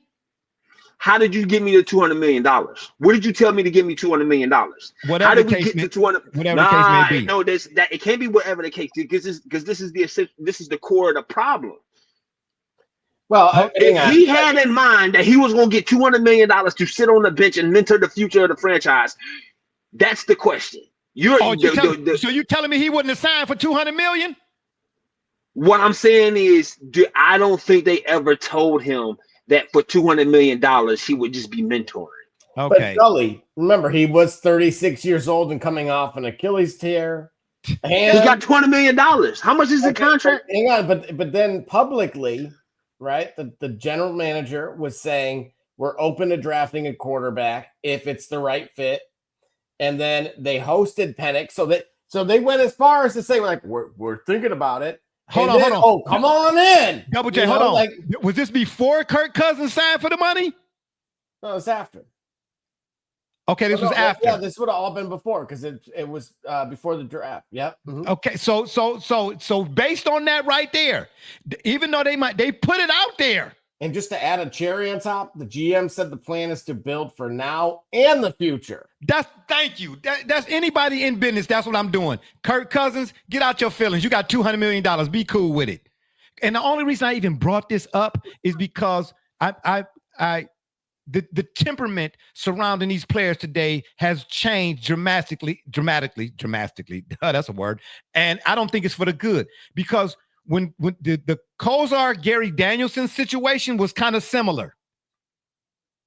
Do you understand? When Kosar got drafted, and I don't know if the monies weren't there, obviously, but Danielson was like, man, I don't have no problem hooking him up because I want to see the team do well. You understand what I'm trying to say? And he said, I'm old in the tooth. I'm old in the tooth, and whatever the case may be. So, hey, let's do what we do here. Detroit Fan Man said, we going all in with you, Kirk. Here's a giant bag. Let's go in. But let's draft for the future without telling Kirk is the story. He found out with the rest of us, and that's kind of shallow, right? Yeah, but based on what Double J just read, I don't think he found out at the last hour. I don't think he did. You know what? All right, if he didn't, then what's the whole purpose of saying? All right, so what's the whole purpose of saying, well, I was blindsided? What points are you trying to win a game by saying I was blindsided by the fact that they even though he knew it? Like, why even suggest? It's a lot of people that say stuff that they be saying just to save face. Yeah, because be blindsided. What face would he have to save? The fact that y'all say he got $200 million. What face do we have to say? The fact y'all say he got $200 million to be the future backup. But that's a good point with Detroit Fan Man. That's my point.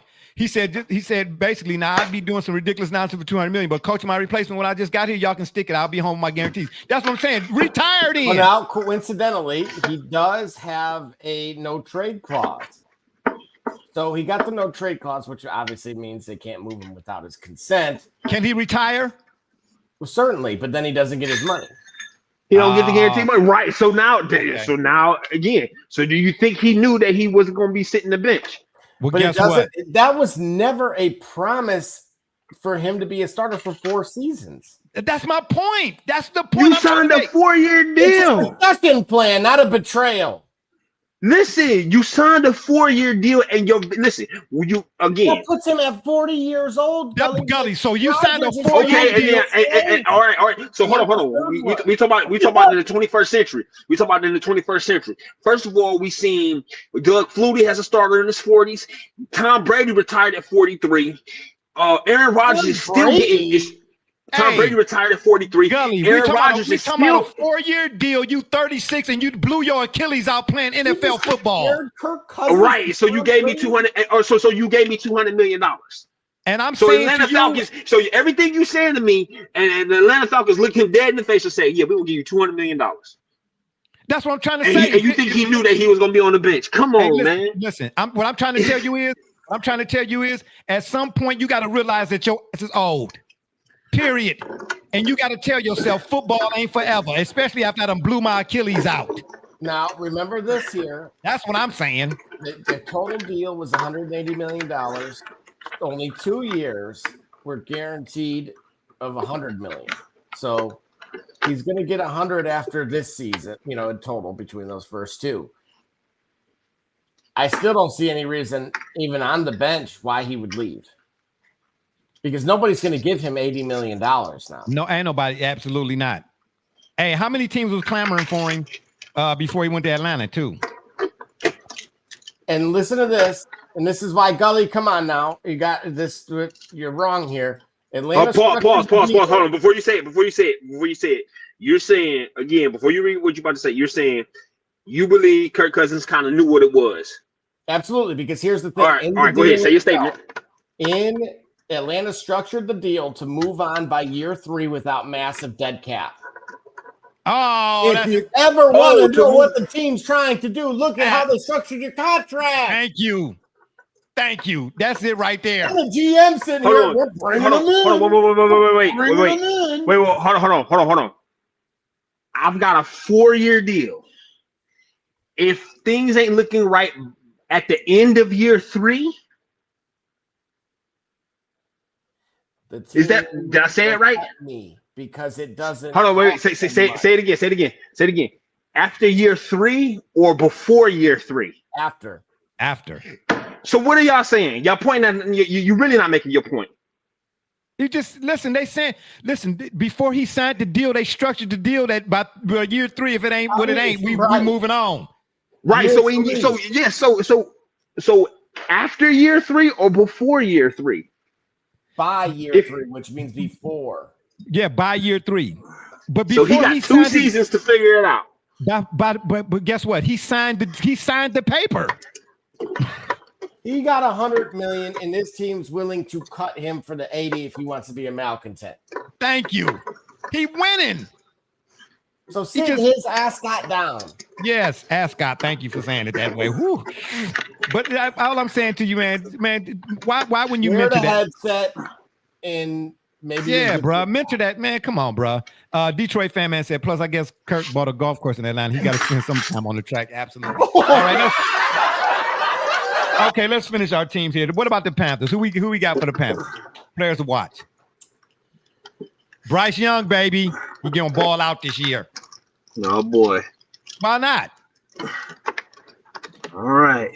Bro, he didn't look like the tell of 2 different halves at the end of last season. No, he did. Okay, then just settle down, Kirk Cousins.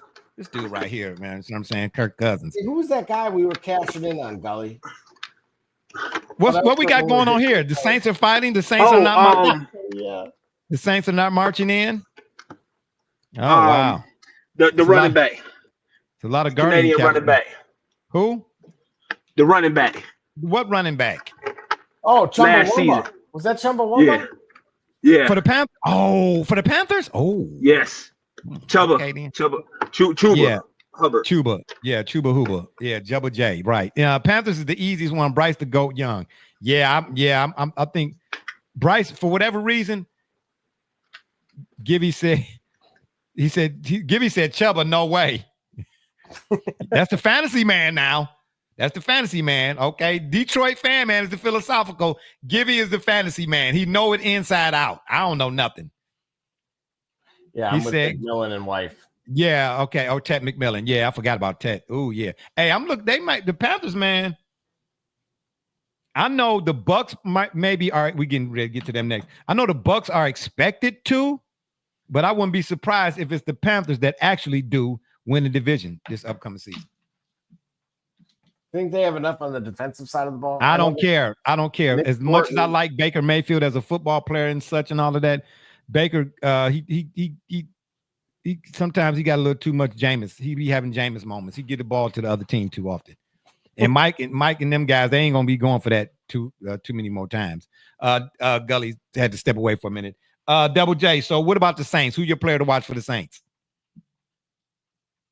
Well, as you saw here, pick a player. Yeah. Say watch them all, huh? I'm watching Mr. Guardian Cap over there. No, Look like Rashid Shaheed. Oh boy, stop it. Gibby weighed in again. He said Panthers could be scary. I'm excited because my best friend loves them. Yeah, hey man. Did Thielen? He said did Thielen's old ass got retired yet? He did not. And that was another sneaky pick of ours with only 5 touchdowns, but I think Gibby says that Spencer Rattler. Spencer get too rattled. He was rattled when he was at Oklahoma. And who even on the Saints? Nobody did. He was like a 5-star hooper too. Yeah, well, maybe that's what he should have did. He should have been hooping. You know what I'm saying? Probably could have led the Cavs to a championship. I'm just saying. And then lastly, for rounded out, yay! What you say? Who is this guy from Louisville? The quarterback, Tyler Show. Did he do anything in Brahms' offense? Well, he was okay. We had to see. Depending on the type. Using the former Purdue transfer over there too. See, I don't know about all that. Who was the? I don't know.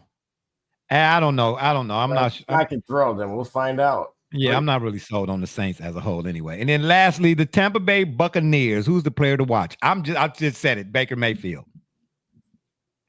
Baker Mayfield, bro. Period. That's the player to watch. Why? What you mean, bro? Because he said himself in so many words, with the Browns, he was in the Panthers, you know, he said everywhere else they kind of restricted me. Over here, they say just be you. Okay. Well, keep throwing interceptions because he gave the ball, and he a baller, but he too much of a gunslinger. He got a Brett Favre mentality, but I don't know. You got to get better. You got to pick your spots. You know what I mean? You know. Because even Doc Holliday, we know about the showdown. Okay, even Doc Holliday didn't always yank. He ain't always grab for a 6-shooter in every situation. You see what I'm trying to say? Baker, he always got his 6-shooter. Bang, but he wanted to know. And sometimes, you know, you shouldn't throw that out route when you threw it. You know what I mean? His time, he got to get better at his timing too. On especially on intermediate stuff, ins, outs, all of that. He got to get much better. Givey said Bucky Irvin and Mike Evans. Okay. I want to see Emeka Egbuka. I want to see if it's either him, if he can truly, you know, kind of seize that role that we were trying to get the other McMillan, of course, from Tampa to do last season. And he said in Goodwin. Goodwin is back. Goodwin got hurt. Didn't he got hurt? Yeah, he got hurt in that Monday night game. And it looks like he's on track, but doesn't have a specific timeline to. Yeah, I didn't think so either. He a solid number 2, boy. Real. I like Goodwin. I really did. Wow, the Bucs really have a lot of wide receivers. Why did they draft one? I would say insurance. Well, look, hey, Givey, if you remember anything from last season when it came to the Bucs, it was their receivers were depleted and their corners were even more depleted. And we always took advantage of that based on. Actually, let's see didn't they draft a corner? I actually think they did go and draft. Did the Bucs draft a corner? You mean? Mm-hmm. Got another comment weighing here. We're gonna let y'all get out of here, bro. We 3 hours in the tooth. My gosh, this is the longest one we ever did. Yeah, Are you serious? They're starting corners a 5th round pick. Oh yeah, they yes, it's on Baker, bro. Yeah, it's on Baker. I'm telling you. He said Givey said injuries are all over, but Mike still got 1,000. Yeah, I mean, you know, right. We know what Mike gonna do. It's Baker. It's what Baker. What we not looking for him, or we're looking for him not to do. Let me say that fast 2 times. And then lastly, rounding it all out, you know what I'm saying? Because I guess, you know, 3 hours and 12 minutes. Ain't nobody got time for that. I guess so. I appreciate everybody that stayed with us this long, because we usually don't go this long. We go long, but not this long. So we appreciate you. Shout out, salute to all the folks out there to help us do what we do. Because if it ain't for you, ain't no us. And I'm standing on that. Chargings. Oh my gosh. Let's get to these other 2 comments, then we'll go ahead and finish up and close it out here. Let's see. Givey said starting a 5th round corner is crazy. Yeah, that's hilarious. Then he said, I think Sleepy G is sleeping. No, not yet. He just and then Detroit fan man said, we getting closer, about 2 more hours, Jack. Detroit, I can't do it, man. I gotta give me some. I gotta get some rest, man. You know what I'm saying? I'm 112 years old, bro. Y'all wouldn't do that to Abe Lincoln. Let the man sleep. I tell you. Lastly, before we go and get out of here, Chargers season ticket holder Devin Abney, if I'm saying that correctly, filed a lawsuit against the team over the week 1 game versus the Chiefs in Brazil. Givey said Jay needs his beauty rest. No, I just need the rest for these bags don't keep on up under my eyes. You know what I'm trying to say? He filed a lawsuit against the Chiefs. I'm sorry, against the Chargers for their week 1 game against the Chiefs in Brazil. The team, and what his issue is, the team advertised 9 home games, charged fans for 9, and then gave them 8. Do you see that as a problem? And I'm asking, is fandom too costly nowadays? Yeah, so when the Pistons did this, where they had a game in France, not only was I not selected. Hold on, Detroit MS and Metal Music. Absolutely. Geritol, baby. or they offered a credit towards the following season, in which they actually added interest. They did that also similarly during the COVID season. So I never really had an issue with them when it came to that. So, but what about, but see, because to me, it's a lot to unfold here, and we won't go all off into it right away. We're going to probably pick it back up for another show. Because I just think it's interesting, because if you the any team in NFL that's doing that, like let's say for instance you like our PSL holder, right? Because PSLs cost way more, right? So well, similar, yeah. So and would that have an adverse effect on all of this? Like if you bought PSLs or whatever the case may be, but you're not sitting in the seats at that game because the game is overseas. They did that to me. The Tigers did, where MLB took my seats for the playoffs. And that's why I don't have Tigers tickets right now. I was that upset about it. And that's going to lead to my next question, Gevy. We're going to keep y'all posted. Just keep a lookout. If you're on Facebook, Twitter, Instagram, TikTok, we'll make some sort of notification and such, or whatever it is. Because my work schedule is going to probably be changing in the next week or so. So I don't know. But at worst, maybe next Saturday. Well, with the NFL show, if you're talking about fantasy, whatever, Double J and Gully will be doing that once the season starts, or maybe preseason. I don't know. But our next show will probably be next Saturday or maybe Friday. I'm not sure just which, because my work schedule did change. But back to this right quick. That's my point, though, Double J.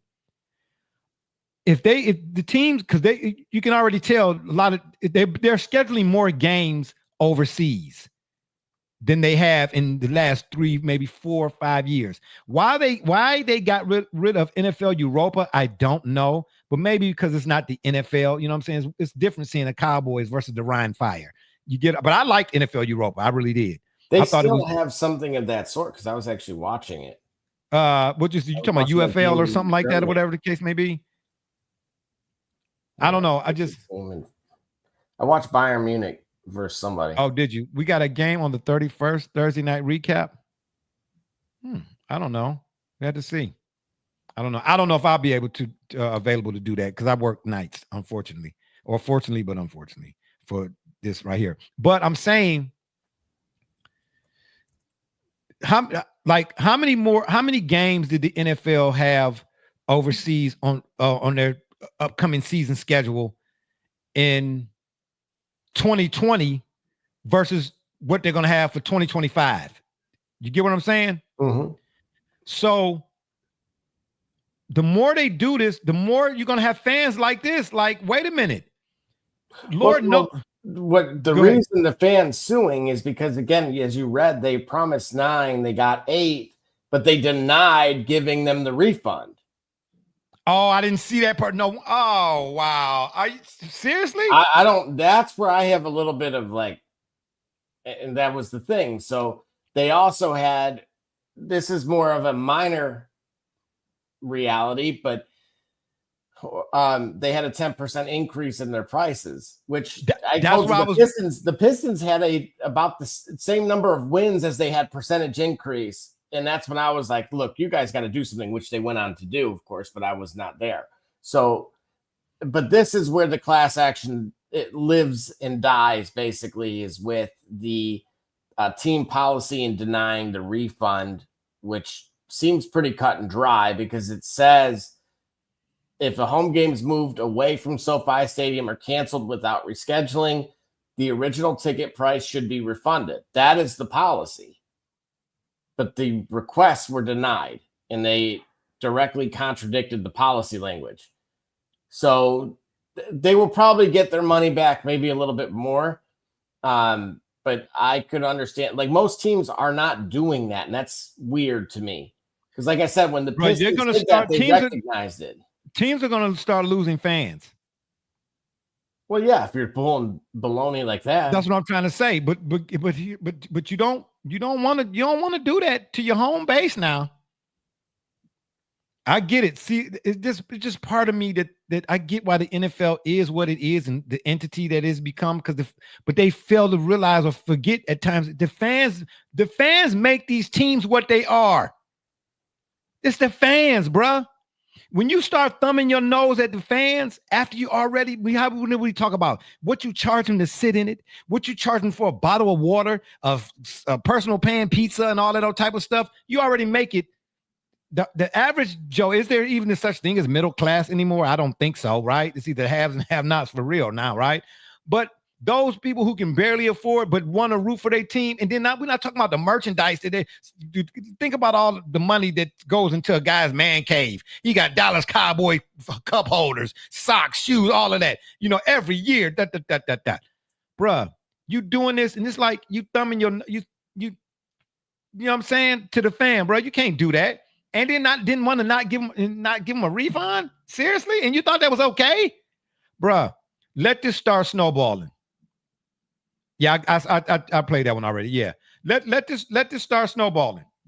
You know what I'm saying? More and more fans gonna be like, man, you know what, bro? I'll just, or is it you being a ticket holder? Because it's been, you know, last time I was a season ticket holder, you know, they were still horse-drawn carriages were still milling the bottom. I'm just saying. Do you have the option of paying for maybe 3 games, 4 games, or you start paying for game by game instead of, you know, do they? I don't know. Oh, you're paying way in advance. Okay. And what I'm saying is the fans going to start circumventing this, and then the team going to really, in the end, the team going to, somehow, some way, the team is going to feel it. Keep doing this, and the team going to feel it. That's the road it looked like it's going down to me. Because if I'm a fan, man, I'm civil lawsuit, class action, something. You ain't finna do that to me, bro. You ain't finna. I'm a season ticket holder, and you told me I'm getting 9, but you're gonna 8, and then act like, oh well. Oh, that's audacious, bro. To the utmost. That's audacious. That's no. That's another reason why. Man, I'm about to be done with all of this, man, because where sports are going and where it's at right now, man, it's no lines no more. Like, where's the line? It used to be a line you didn't cross. I mean, principle used to mean something. Now it's just passe or par for the course to say. I'm just saying. And on that note, I'll leave you with this quote. Never let your emotions supersede your intelligence. Read that again. Never let your emotions supersede your intelligence. It's been fun, but we got to run. Don't forget to check us out at 9:30 on the PM side. That's right. I would say right here on the yard. Or y'all can check us out on Facebook, Twitter, Instagram, the Shop's fan page on Facebook, and of course, YouTube. Make sure when you're over at the tube, please hit the subscribe button. We'd be much obliged. And now TikTok, No Shop, and all the other stuff. Make sure when you get a moment here, you check out the Turnbuckle on Monday nights at whatever time Double J and D Gully decide to stop drinking. I don't know, whatever the case may be. And then what else do I got here? No, maybe. Oh, and then obviously with NFL season, as we mentioned earlier, upcoming, be on the lookout for the NFL Fantasy After Dark, right? I'm Barbershop Jay. Oh, excuse me, for my dudes, Brother Rich, Double J. This all right. Shout out to Detroit fan, man. Showing up. Y'all go and check that Adam Sandler out, man. That Happy Gilmore too, and let me know what it's like without my man Bob Barker. No good night from Sleepy G. Yeah, no sleep. Sleepy G, yeah, he checked out. Oh, and shout out for the Lion King. Was it the Lion King? Did I miss that right there? That's right. Yeah, the Lion King got it in on us earlier. We appreciate that. And if that don't work, like I said, y'all can Google it, right? For my dudes, Be Rich, Double J, D Gully, and all those who follow and support us, we say thank you. I'm Barbershop Jay. You've been listening to the Shop Report. And remember, the next time y'all want to know what's really going on, man, come to the shop. Walk-ins are always welcome. I promise it won't be 3 hours, though. That's a long time to be sitting waiting on a haircut. Holla!